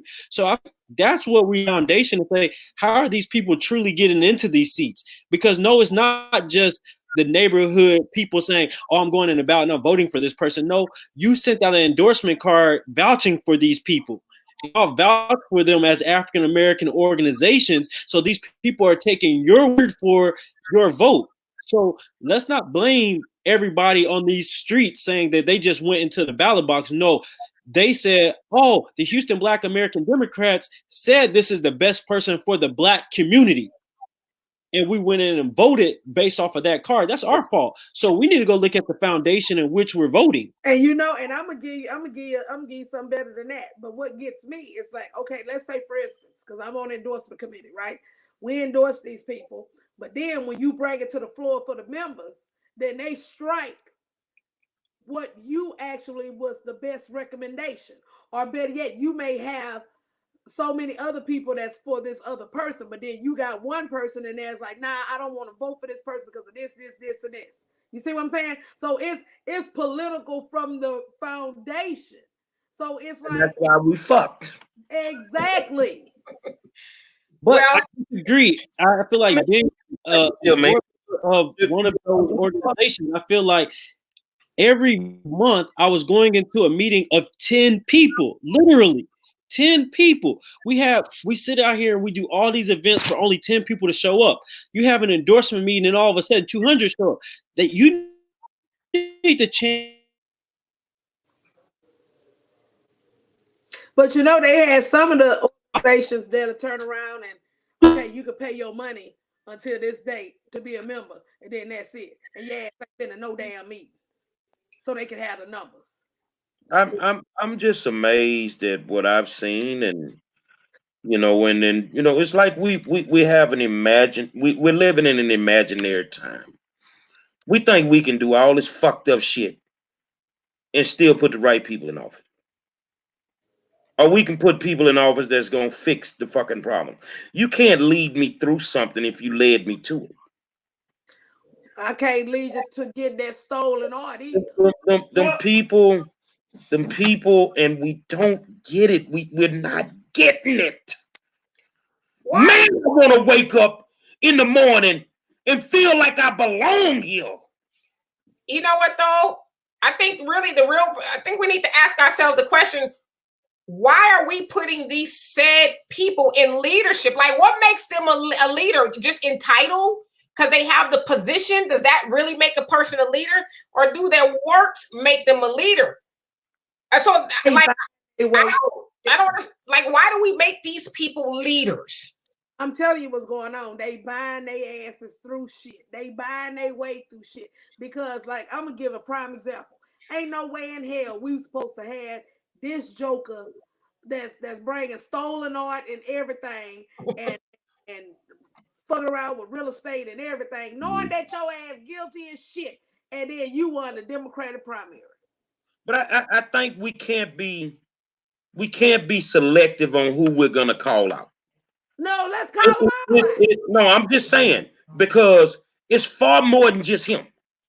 Oh, it is. See, Gary Monroe is the enemy to the political field right now.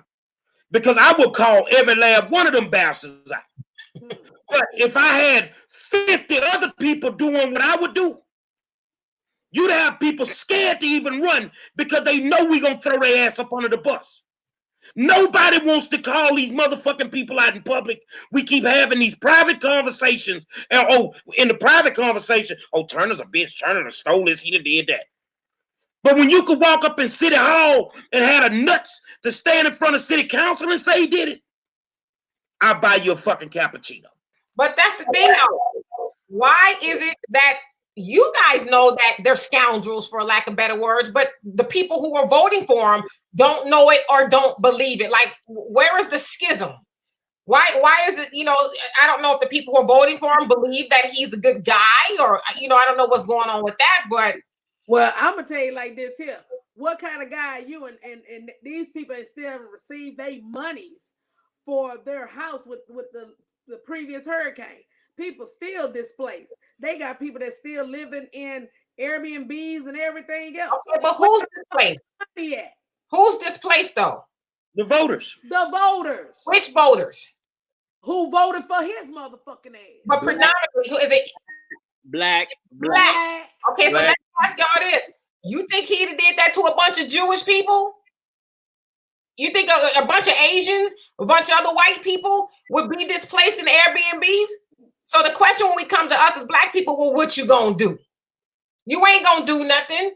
All you gonna do is cry, complain, but you're not gonna say, you know what, okay, fellow Black people, don't you spend a dime. Don't you spend a dime with anybody who endorses them. Don't you go in there and give they know we're not gonna do that. Then we're not going to get on the same page and shut it down economically. Black people have $1.3 trillion annually that comes to us in the United States alone, and we give away 97% of that. So we're working on 3% of power, if you will. That's not power. All we doing is talking. Ain't nobody gonna get together. Like when was hurricane? When was that hurricane? 2 years ago. And you got people still living in Airbnbs. And look, I've been to a lot of the super neighborhood meetings, and I hear these people talk about this all But the the thing is, and I'm gonna just put it out there, you know, because you got the Black Lives Matter Houston. You piss them off enough, they'll say something. But I don't think they consistent enough. It ain't but one motherfucker in this town that's bold enough to call these motherfuckers. I'll call your bitch ass out in church. And the thing is, we sit here and we just continuously let them pull that apple off that tree. They just keep pulling the apple off the tree, and they've mastered us. But this is the question. I'm also in public relations. I'm a public relation professional. This is the question. You have to ask yourself, Gary. And I watched you. I know you do the damn thing. There's never any question about what you're doing. But I think the question needs to be asked is why, like you're very influential, but why are they, whoever the opposition is, why are they more influential? What are they doing or saying to make it okay for somebody to stay in an Airbnb for 2 years? Why is that okay? I'll tell you what I think it is. It's money, Candace. No, I'm gonna tell you what I think it is. Now let's get past the money. Because if it was money, I've been offered $300,000 twice to just fucking go away. And I never took the money. They figured out our level of intelligence of some of us is not where it should be. They also figured out that we have no discipline. We have none. The reason we were successful in the 60s is because we were disciplined and we were willing to sacrifice. We don't have that anymore. See, and excuse me, niggas got their 40 acres and a mule right now. They got their house, they got their car. They ain't willing to sacrifice that for now motherfucker walking. And that's why you see motherfuckers out here right now walking out their house, putting their life in their hand every single day right now during this pandemic, because they're not willing to sacrifice. I would rather be able to wake up every day and lose every fucking thing I had than to risk the chance of dying to make another motherfucker rich. Right. I'm not gonna do it. And they figured out that we are not as intelligent as we portray. Now, the thing is, I'm sitting on here with three other intelligent people. They'll look at that like, that ain't before them. It's millions of us. That other 1.5 million of them, they dumb as fuck. We tell them anything.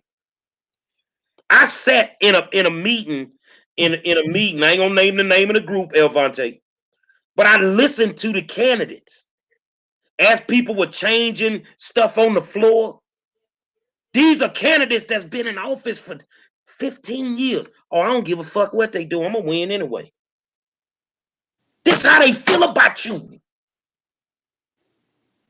I'm listening to them say that shit. Now, one of them got a little cocky. Her name was Jolanda Jones. And when she said what she said, I'm gonna win anyway. I don't give a fuck.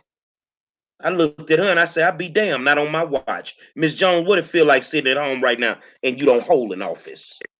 So imagine if it was 50 of me. Imagine if it was 50 people like Demetria, who clearly knows that there is a black agenda.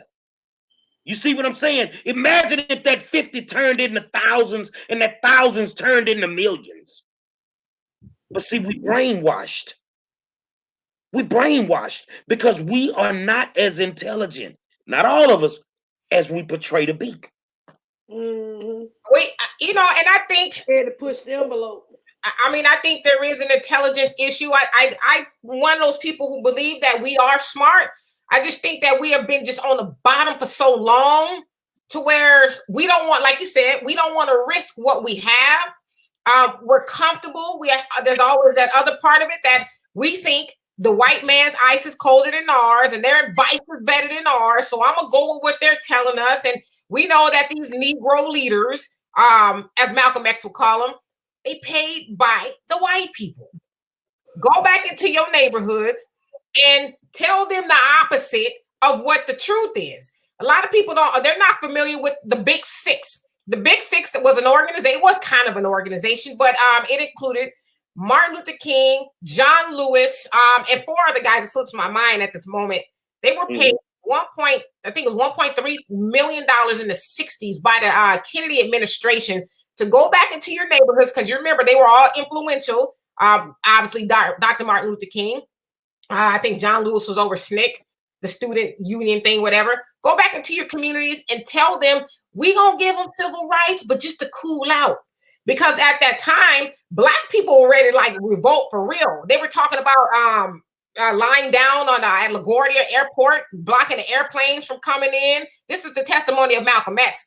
They were going to do all these things, but they were paid to go back into their congregations and stuff and tell them just to cool out. Don't uprise, you know, because as J. Edgar Hoover said, what? One of the biggest threats to America is what? Negro unity, Black people unifying. So if you have that, then everybody else is in trouble.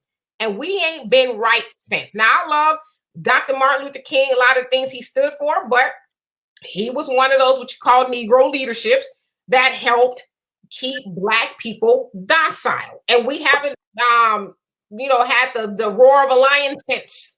It's more like a cat, a little kitten. So, do y'all ever ask yourself why I speak in the manner in which I speak? Because I believe in the back of my brain that if you can control the words that come out of my mouth, you can control me. That's the way that I feel. So therefore, our leadership, is suspect, because anytime somebody can buy off your words, they control you. If they can control how you speak, they control you. So that's why some days I just say what's on my heart. If I want to wake up and be Hewitt P. Newton today, remember when he said fuck Ronald Reagan? If I want to wake up and say fuck Sylvester Turner, that's because you're not bought and paid for. When you're not bought and paid for, you are free to say what you want to say. But Andrew Gillum. Where's Andrew Gillum now? They showed. They got rid of him, didn't they? Because he tried to be. He was one of the negative things. They showed him. But he was bought and paid for, more than likely. Bought and paid for. Points. There's something inside of what he was dealing with that he bucked them on. Okay, since you bucked us, we're going to shut you down. That's how that works with them. You see what I'm saying? But see, they would never have to worry about me bucking them, because I ain't never finna get on your fucking team. But unfortunately, a lot of people do. Shoot, $300,000. There's a lot of people be like, shoot, forget them Black people. 300 G's twice. Right. And I wouldn't do it. Now I want you to understand, when they offered me the 300 G's, Elvante, you listening? I was sick. I had lost my house. I had lost all my cars. My marriage had failed. I was on my fucking deathbed. And even then, I wouldn't take their fucking money. Because if I take a dollar from you, you own me. And I can't wake up in the morning and look at myself knowing that these people own me. Right. So there you have it. Facts. Right. Like you said, you need more of all of us out there, really just, and all we can do really now is just continue to spread the word. Everybody, they like Black people. And, my mom used to hate to hear that Black people was the walking dead. Well, we are. But that's our job, is to wake them up. Have you ever tried to wake somebody up and, they were out of their sleep? They're probably mad. Why are you waking me up? I want to continue to sleep. But over time, you start waking people up gently. then they'll start to understand, they'll start to hear. But I just, because a lot of times I just get tired. I was in Africa September, and I'm like, you know what? I'm just gonna go back. I'm gonna go back. You know, it's probably never gonna change here. I mean, we get weary. But you gotta remember why you started. I feel it. What you just said is that I feel just like that. I'm sick and I'm tired. I'm burnt out on this shit some days, man. This shit not rocket science. We can actually win this fucking game, but we won't consistently do what we need to do. Right. Yeah. Red pill or the blue pill? Which one you want? This shit remind me of the damn Matrix. What you don't realize, you can only play this game for so long. I want you to sit there, and I want you to take your hands, and I want you to put them like this here, because they waiting. You keep fucking around with this, they're gonna figure out a way to put them shackles back on your ass. Yep. And literally, they're gonna put us back in shackles. There's a deep private prisons. No, baby. A private prison would be that's too nice. When I say, if we keep fucking around, we gonna be back in slavery.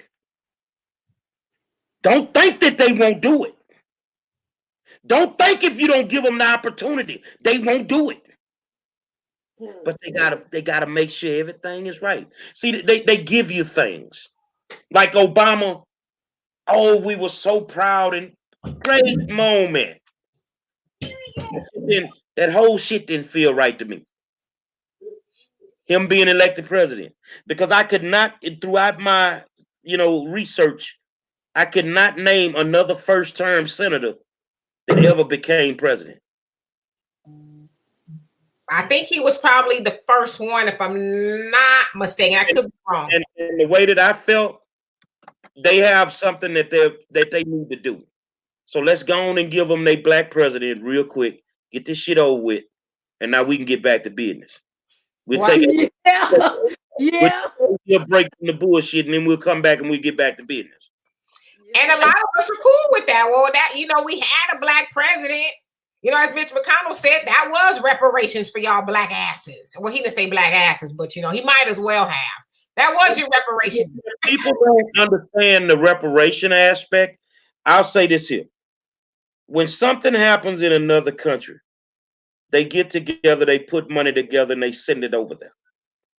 Something has happened in our country. We don't know when this fucking money finna come. You see what I'm saying? Now, that leads me to reparations. If you could put this money together that fast for this pandemic, how hard is it for you to put that money together for reparations? It's not hard. But it's not hard at all. They don't want to give us shit. The question is always going to be what y'all black ass is going to do. What you need it for? You ain't going to shut it down. You ain't going to bust a grape. All you going to do is cry and whine. You going to what you going to do? One dealership in the nation. Right. Well, that's just like the stimulus package. I mean, if you owe child support, you can't get it. You can't get it. But yet you still paying taxes. Yet you still going through the bullshit everybody else is going through right now. But you can't get it. Right. These people full of shit, man. These people, let's say, man, it is what it is. I just know that it's not enough woke people. You see what I'm saying? It's not enough. When I spoke in Refugio for Martin Luther King birthday, Martin Luther King Day, I told the people, I say, I'm going to get on you old folk right now. I say, the problem that I have is that you didn't complete your assignment. When you came out of the 60s, you stopped teaching. Once you got what you wanted, you stopped teaching. And that left my generation, because we were the generation after them. You left my generation uneducated on how to deal with this shit. So as much knowledge as I have that I've had to go get on my own, there are people that didn't go out there and try to get that knowledge. So now you got this next generation that don't know jack shit. Look. So I told him, I say, you old people need to go back to teaching. I say, because if I remember correctly, when you were in the 60s, you were the youngsters, and them old people taught y'all. They completed their assignment. But when you Negroes were able to go into whatever school you wanted to go into, eat in whatever restaurant you wanted to, you could eat in, that was good enough for you. That's all you wanted. And then you said, fuck the struggle. And we never stopped struggling. We've been stuck. That's where we've been. We've been stuck at a standstill. So that's just my opinion, y'all. I concur. I concur too. You know, hey, because if he wasn't talking no real shit, me and him would be arguing right now. So No. I concur. You know, but I think that I agree with Demetra. I mean, I don't, and I've done it before. I mean, I didn't believe in Obama. I didn't believe that he would do anything for black people. And that was proven. He did not do anything for black people. He did a lot of stuff for the gay community, but he didn't do shit for black people. You know, when people talk that shit about Trump, it's always an underlying plot when people do shit. I don't give a fuck why he pardoned Jack Johnson, but he did. I don't give a fuck why he let that black woman out of jail, but he did. Why the black president didn't do it? I tell you why, because he didn't have political protection. Oh, he let Michael Vick out. He let Michael Vick out? Yeah, he let Michael Vick out. Obama did. I didn't know that. Well, what I want to know is why do we still have a lot of Black Panthers sitting in prison?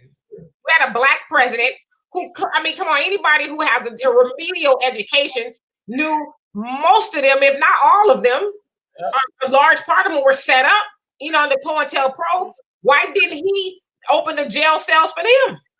Okay, you have that. You had the members of the Angola 3. You see what I'm saying? Mm-hmm.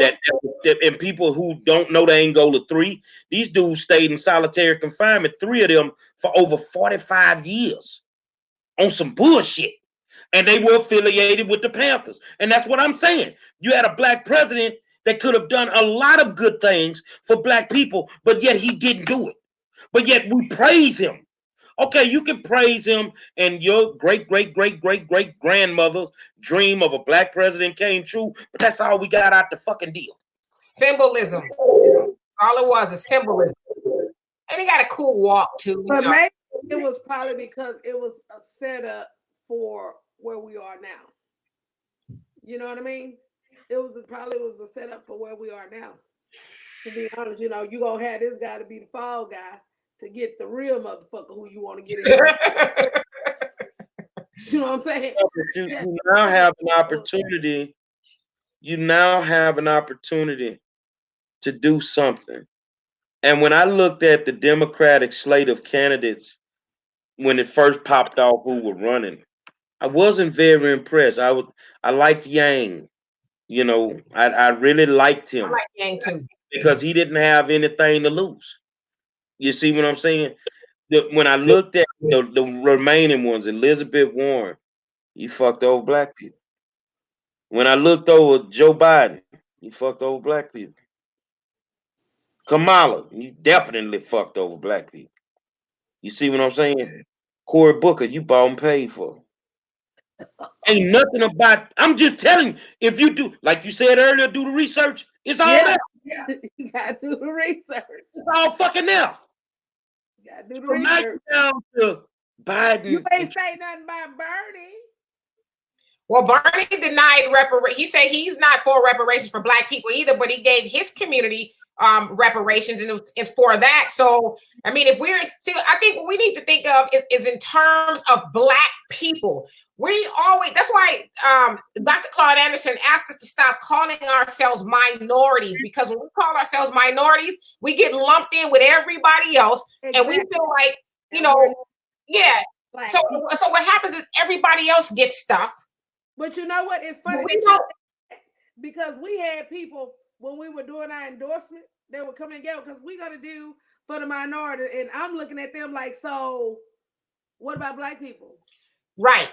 because minority means women, gay people, you know, Hispanic. It means everybody who is disenfranchised, if you will. And technically, those groups of people are disenfranchised. And so when they say, oh, well, minorities got stuff, they think we got stuff too.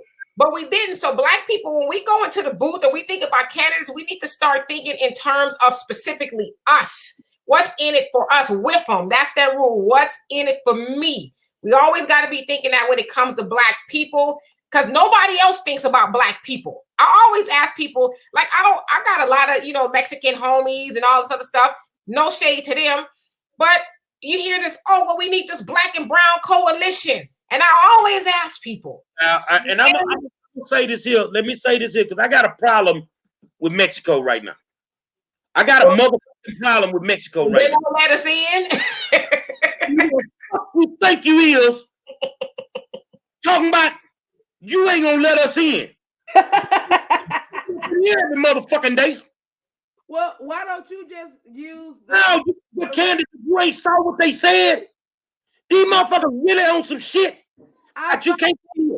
And I'm like this here. I think I look Mexican, so I'll go to Laredo and go catch one of them tunnels, and I'll be up in that motherfucker. If you look at the way that they've been saying it, it's like, okay, y'all sick in the motherfucker. You don't need to come over here. We ain't letting y'all in.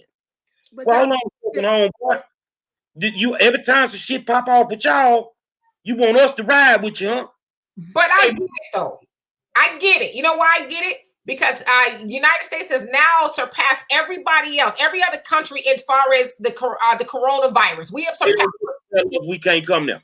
But I wouldn't want you to come there either, because for one thing, you got a president who's off the chain. You know, NPR, which is a pretty reputable news organization, won't even cover Trump no more. But this the same. They won't get to tell us we can't come there. You motherfuckers stay wanting to come here. But this the same president that said, I'm gonna build a wall. Well, I mean, like I said, I can't blame them now. Yes, it jacked up that they want to come over here, sure. But I don't blame them. Like, you know, like y'all stay over there until y'all get all that under control. But Trump now, is over there. Go over there. I'm going to Laredo and go catch me one of them damn caves. I'm going over there. Shit. I dare y'all ass to tell me that I can't come over there. Where my damn menudo? Give me some of that damn the taco truck and shit. I mean, we're at a crossroads, because we don't wake up, we're gonna end up in change, man. I see it coming. I agree with you. I see it coming, man. I agree with you. And people think, oh, it ain't gonna happen. First of all, you ain't got more guns than them. You ain't got more ammo than them. Well, clearly, you teaching your kids how to twerk, they got their kids at the gun range. And listen to this. And then while everybody was buying toilet paper, who was buying all the guns and the ammo? If you really look on social media, because we all on our pages, do you really see them saying anything? You know, in the last week, I done seen more ass and titties than I could ever want to see. While we got this downtime, this is all we can do. Is get on social media half fucking naked with this bullshit ass dancing while them people being quiet. The Asians ain't saying nothing. The white folk ain't saying nothing. And we shaking our ass and watching ourselves. Looking back at it, huh? We better wake the fuck up, man. Well, I guess because the strip clubs ain't open. No, but we definitely, playtime is over. Like, there's no more. Time is up for Black people. It is said, and Andrew Yang talked about this a lot, that the wealth of Black people is probably going to dry up between 12 and 15 years. We're going to be at $0. And he said 12 to 15, I say 20. And in 20 years, when you don't have any wealth, you're not going to serve a purpose at all to them. Fuck them, put them in chains, and put them back on the plantation. People better start. Like Am Legend to me. People better start studying the eugenics program. Study eugenics, and it's all going to make sense. That was designed for us back in the early 1900s to get rid of Black people and the burden on society. When you have no more money, you are no more good. You become a what? A burden to society, and we need to get rid of you. Even if Population control. exactly. So we need to just start, like you said, stop twerking, take off the booty shorts and open some books. That's what we need to start doing. That sounds too much like right, because you got some of them been twerking so much you can't. But we gotta make it right, baby. We in a bad spot, man. But see, the thing is, you can lead people to the water, but you can't make their ass drink it. You see what I'm saying? And that right there is my problem. Because let me tell y'all something. I've dealt with younger girls because I have a foster adoption agency. You know what I mean? And we have all different resources that these children can have to where their college is paid for till they 65 years old. You see what I'm saying? So we can turn around and set up your college plan. We can turn around and do all this. But if you want to go human trafficking and sell your ass and go bounce up and do all this other shit, why is you mad at me? Because we had your plan laid out. It's all about personal choices. And see, that's the problem. People don't want to take responsibility for their personal choices. But I also know when you're dealing with them youngsters, man, sometimes you got to dummy your shit down. Now, people don't get that when I say that. It's easy for me to drive up in the fly car. It's easy for me to put on the fly ass suit and go sit down in front of these youngsters. So when I'm doing that, I'm creating an illusion that makes them believe it's all about money. Well, that's what your rappers do. Just like the city girls. They think it's all about bouncing your ass. But they have more access to everyday people than they do the rappers.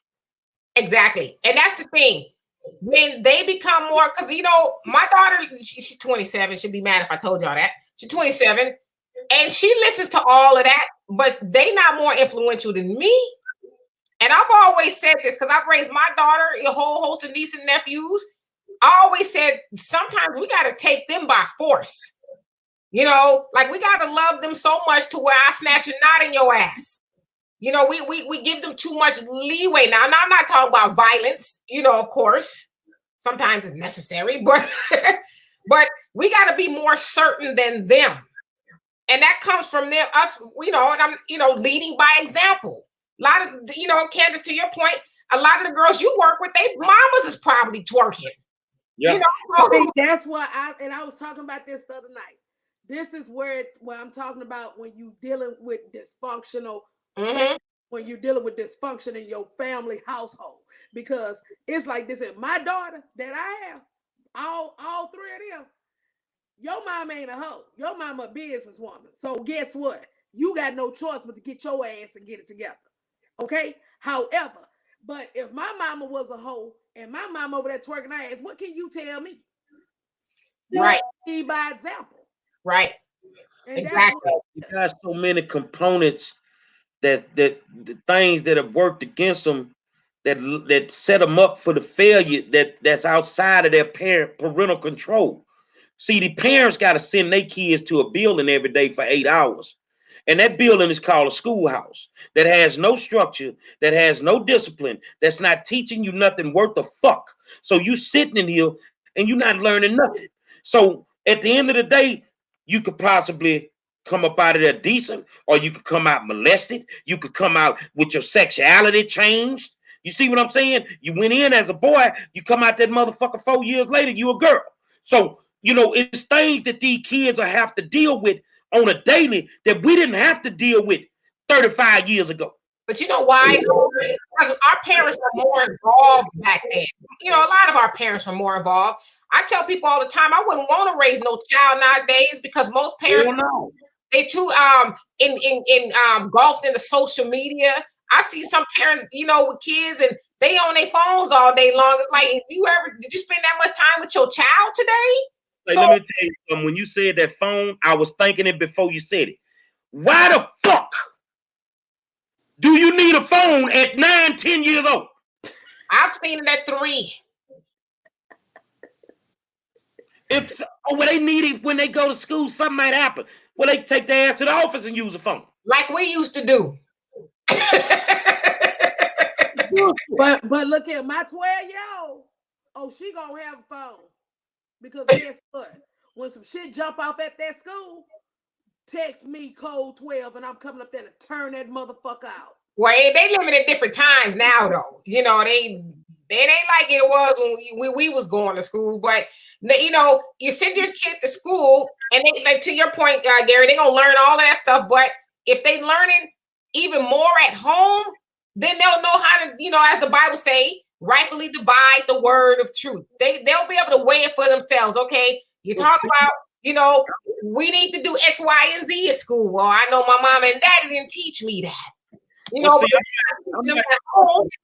I'm not the sharpest knife in the drawer, but I don't think they learn that much at home. They spend the bulk of their day at school. And then when they get out of school, mom and daddy still ain't at home. They ain't coming home till about 7, 8 o'clock.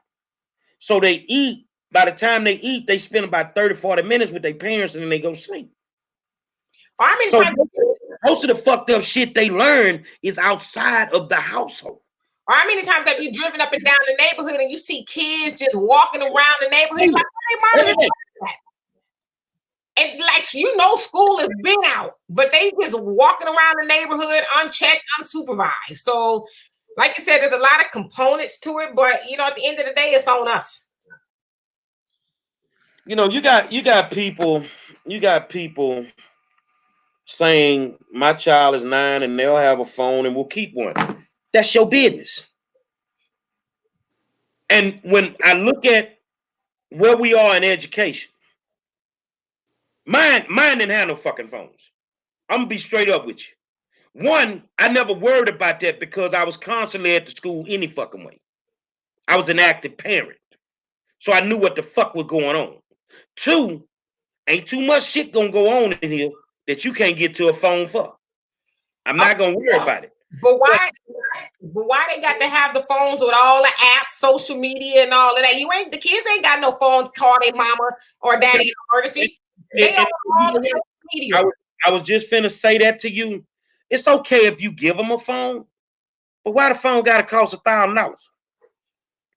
What they need all that shit for, man? Now, me, I got a Google phone. So I will tell anybody when I don't actually have my laptop, I can do everything on my phone that I do on my laptop. Mm-hmm. I can open up any program on my phone that I can open up on my laptop. I can do my homework on my fucking phone. But a 9, 10-year-old kid with an iPhone 10, what's the reason? And niggas will justify it. Oh, Betty, yeah, let me tell you something.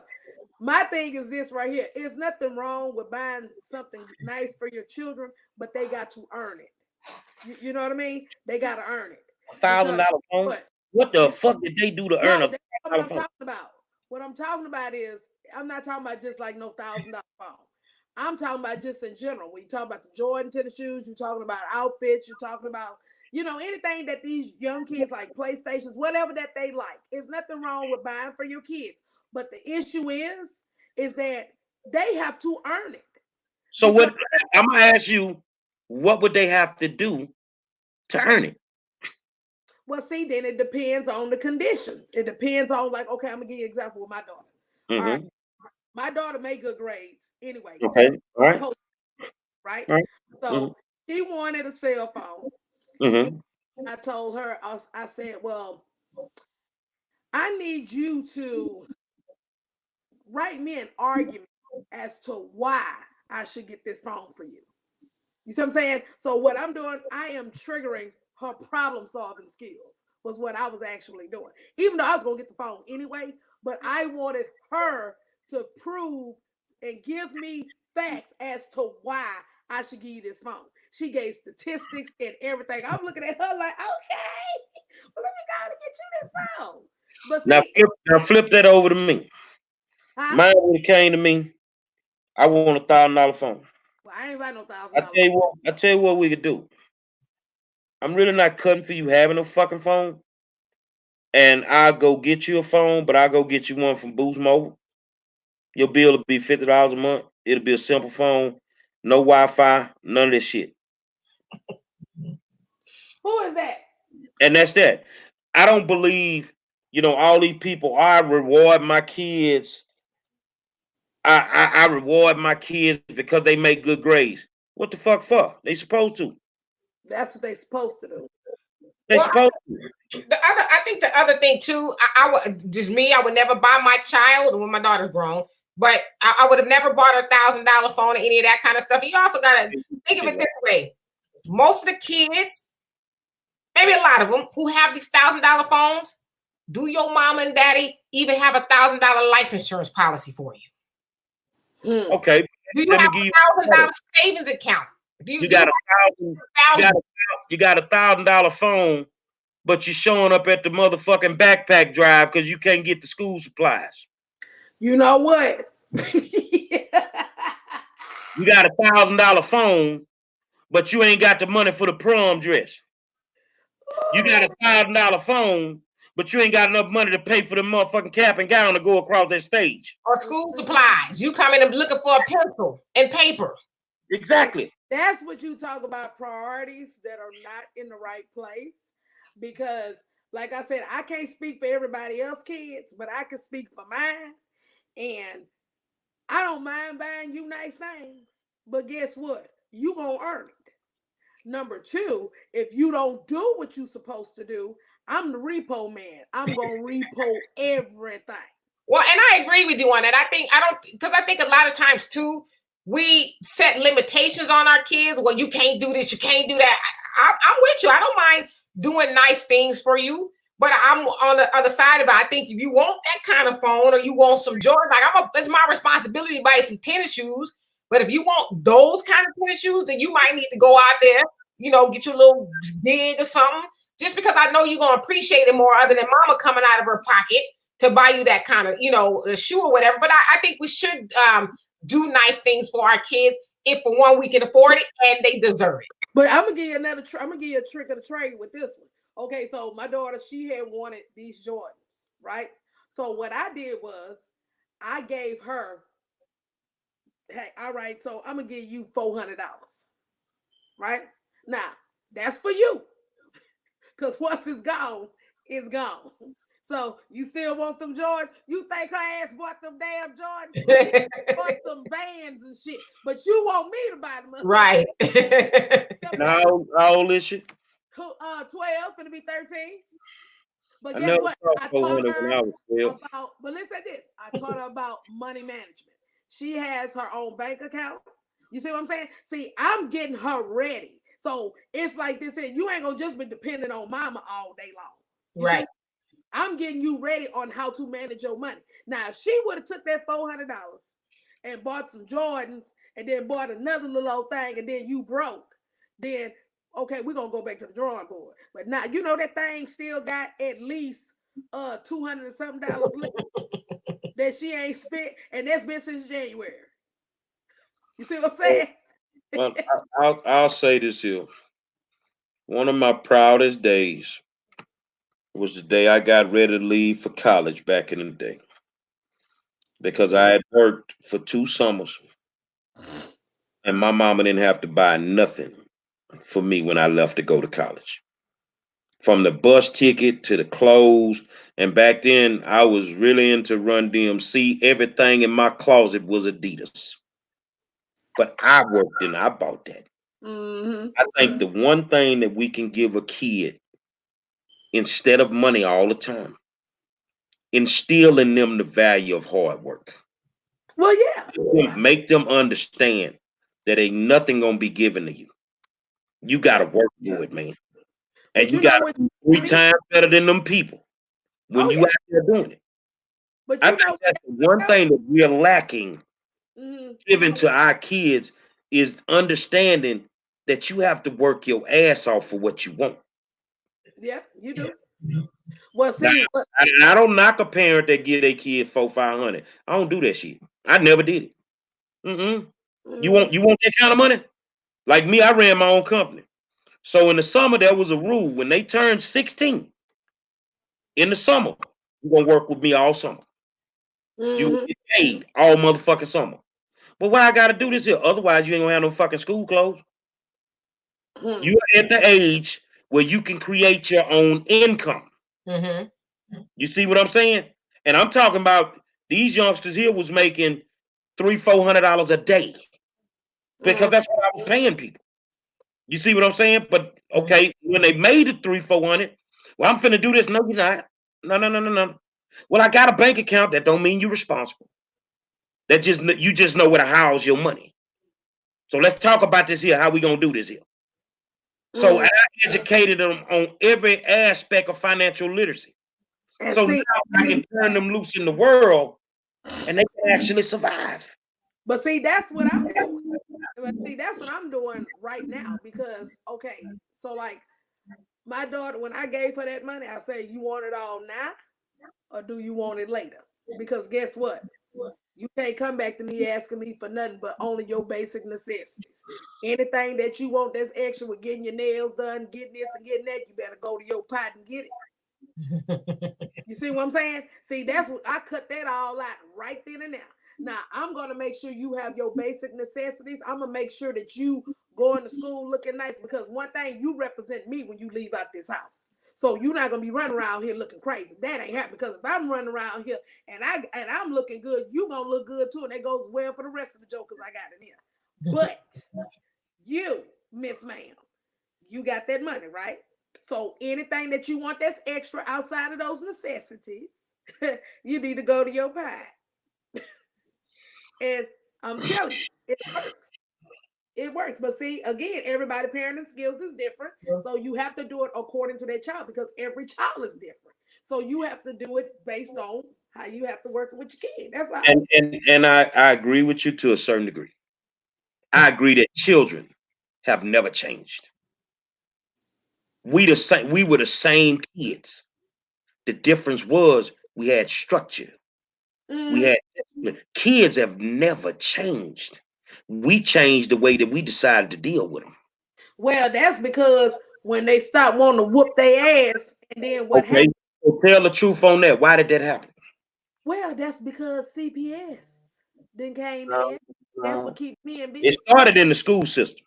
But like I'm saying is that's where all of that came from. That is the paradigm. That's where it came from. You know why they stopped discipline in the schools and then it became a fucking problem across the board? Why? Because somebody did not want that black person whooping their little white kid's ass. And it became a fucking well, you know, as long as we was in predominantly black schools, get the hell beat out of us, nobody gave a damn. It become a problem until it affects them. But it don't become a problem until it affects them. Even if they get mad at me for saying this. But drugs were not a problem when it was just crack. When opiates came through the door and it was your people, they went got all kind of motherfucking help for them. But black people, the only help they got was Joe Biden lock them up.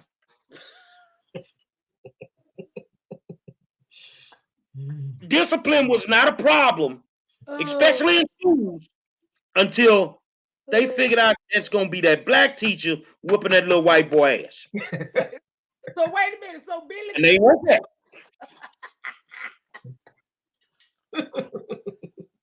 You know what? They want that. I'm not gonna play in this sandbox with you tonight. This is Saturday night. I'm not playing in this sandbox. Bro, you know I'm telling the truth. Demetri, am I lying? Another thing that fucked up kids, another thing that fucked up black kids is three people: Oprah, Jerry Springer, and Nickelodeon. And Maury Povich. Because you took your ass and you sit there watching Oprah every day. Listen to these people how they deal with their children.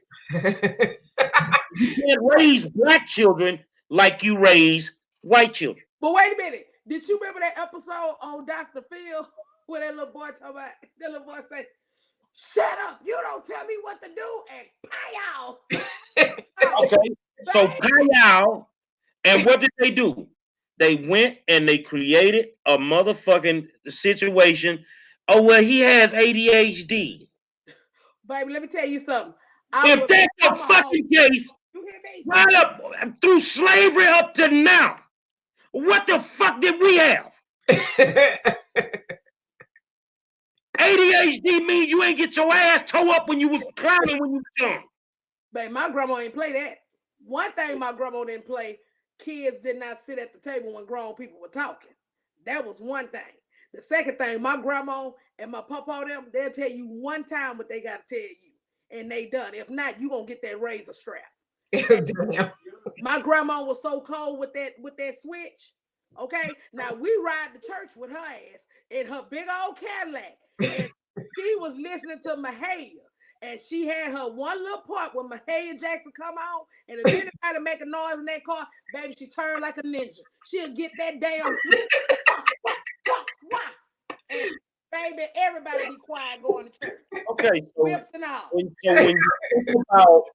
when we think about how we say times have changed, did they change for the better or did they change for the worse? I think Because me getting whooped by a fucking switch, me getting my ass tore up when I ran my mouth the wrong way, me getting my ass tore up when I slammed my mama door when I went outside because I was upset, is the reason I got these fucking great strengths. But if you under 25 nowadays, staying alive is hard work. Yeah, for real. But see, it's like with my grandma and my grandpa and all them, even like my mama and my dad rested. So my mom and dad, them, they didn't play with us. You know what I'm saying? Bet not talk back. You bet not do none of this stuff because guess what? You're gonna get popped in your mouth. You see what I'm saying? And we always had that level of respect because what my parents them did, they wasn't your friend. They was the parent. And you gonna respect that. You gonna respect that gangster. Because if you don't, you gonna get that ass tapped. Guess what? I wasn't into getting tapped, okay? Okay. Straight up. I was raised by 119-pound woman that struck the fear of God in me. She didn't play. She played no games. This is a woman that told me you do not have a curfew. You know what time you need to be in the house. Mm-hmm.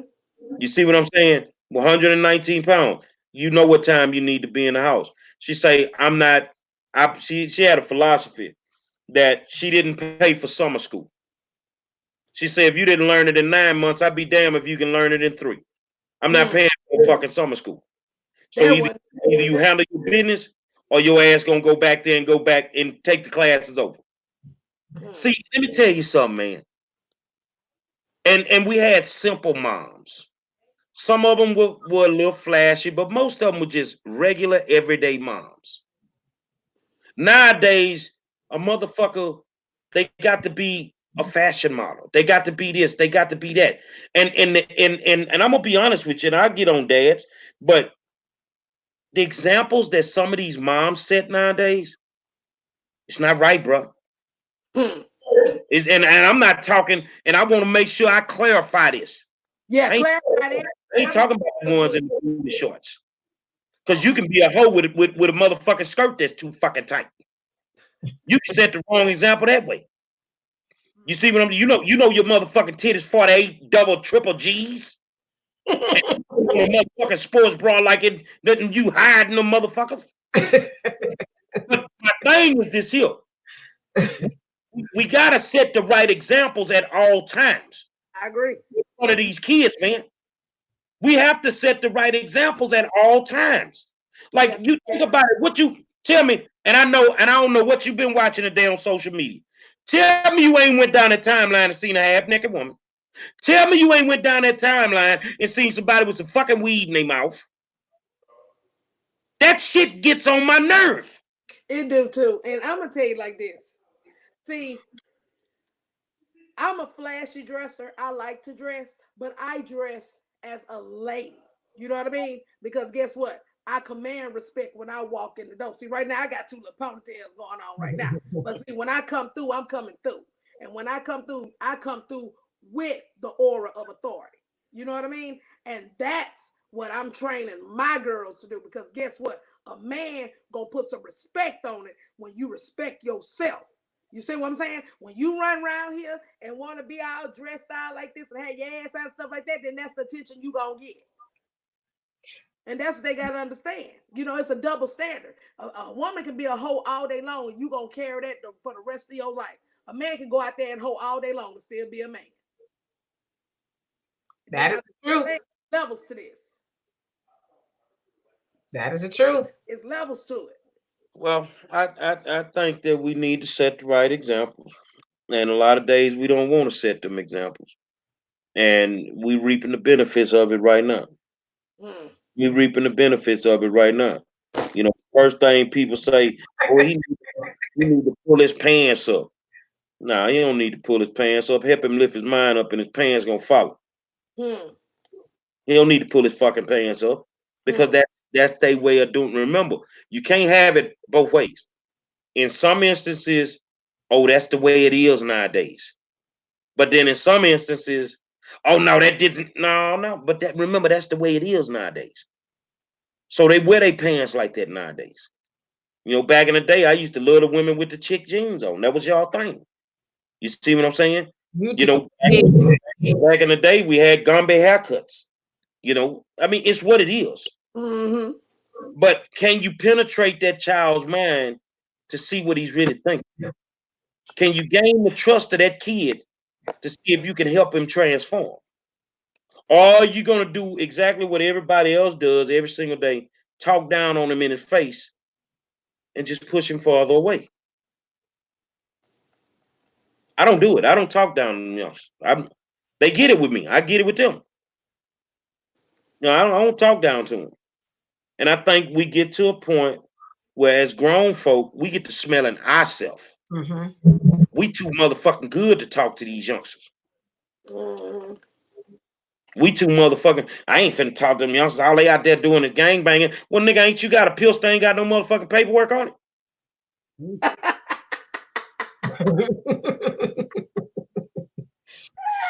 I know the game, man. You got a blue ward too. Fucking right. You want to tell them, oh, you shouldn't be sleeping with the little girls in high school, but you waited till you got out and slept with one night. You don't want to take care of the baby.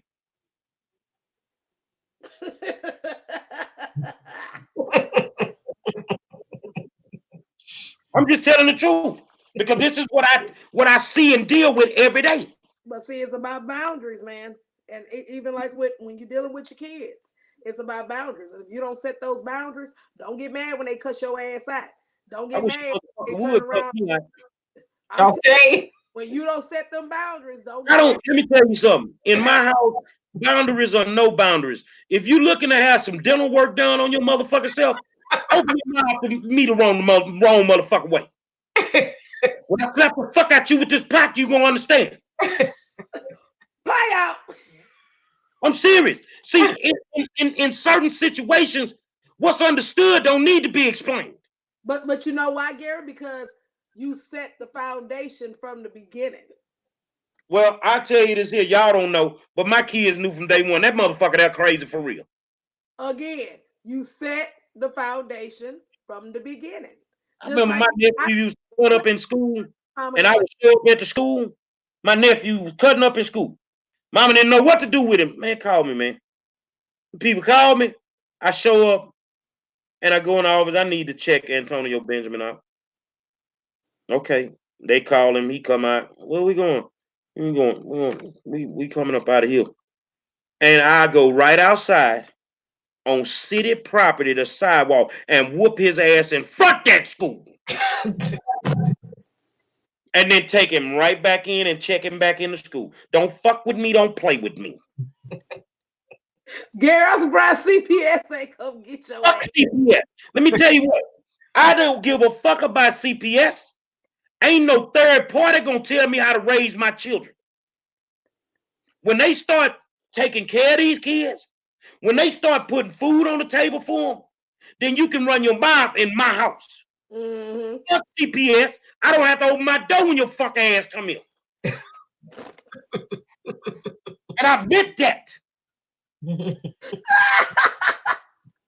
How the fuck a CPS work gonna come to my house and tell me how to handle a motherfucking kid?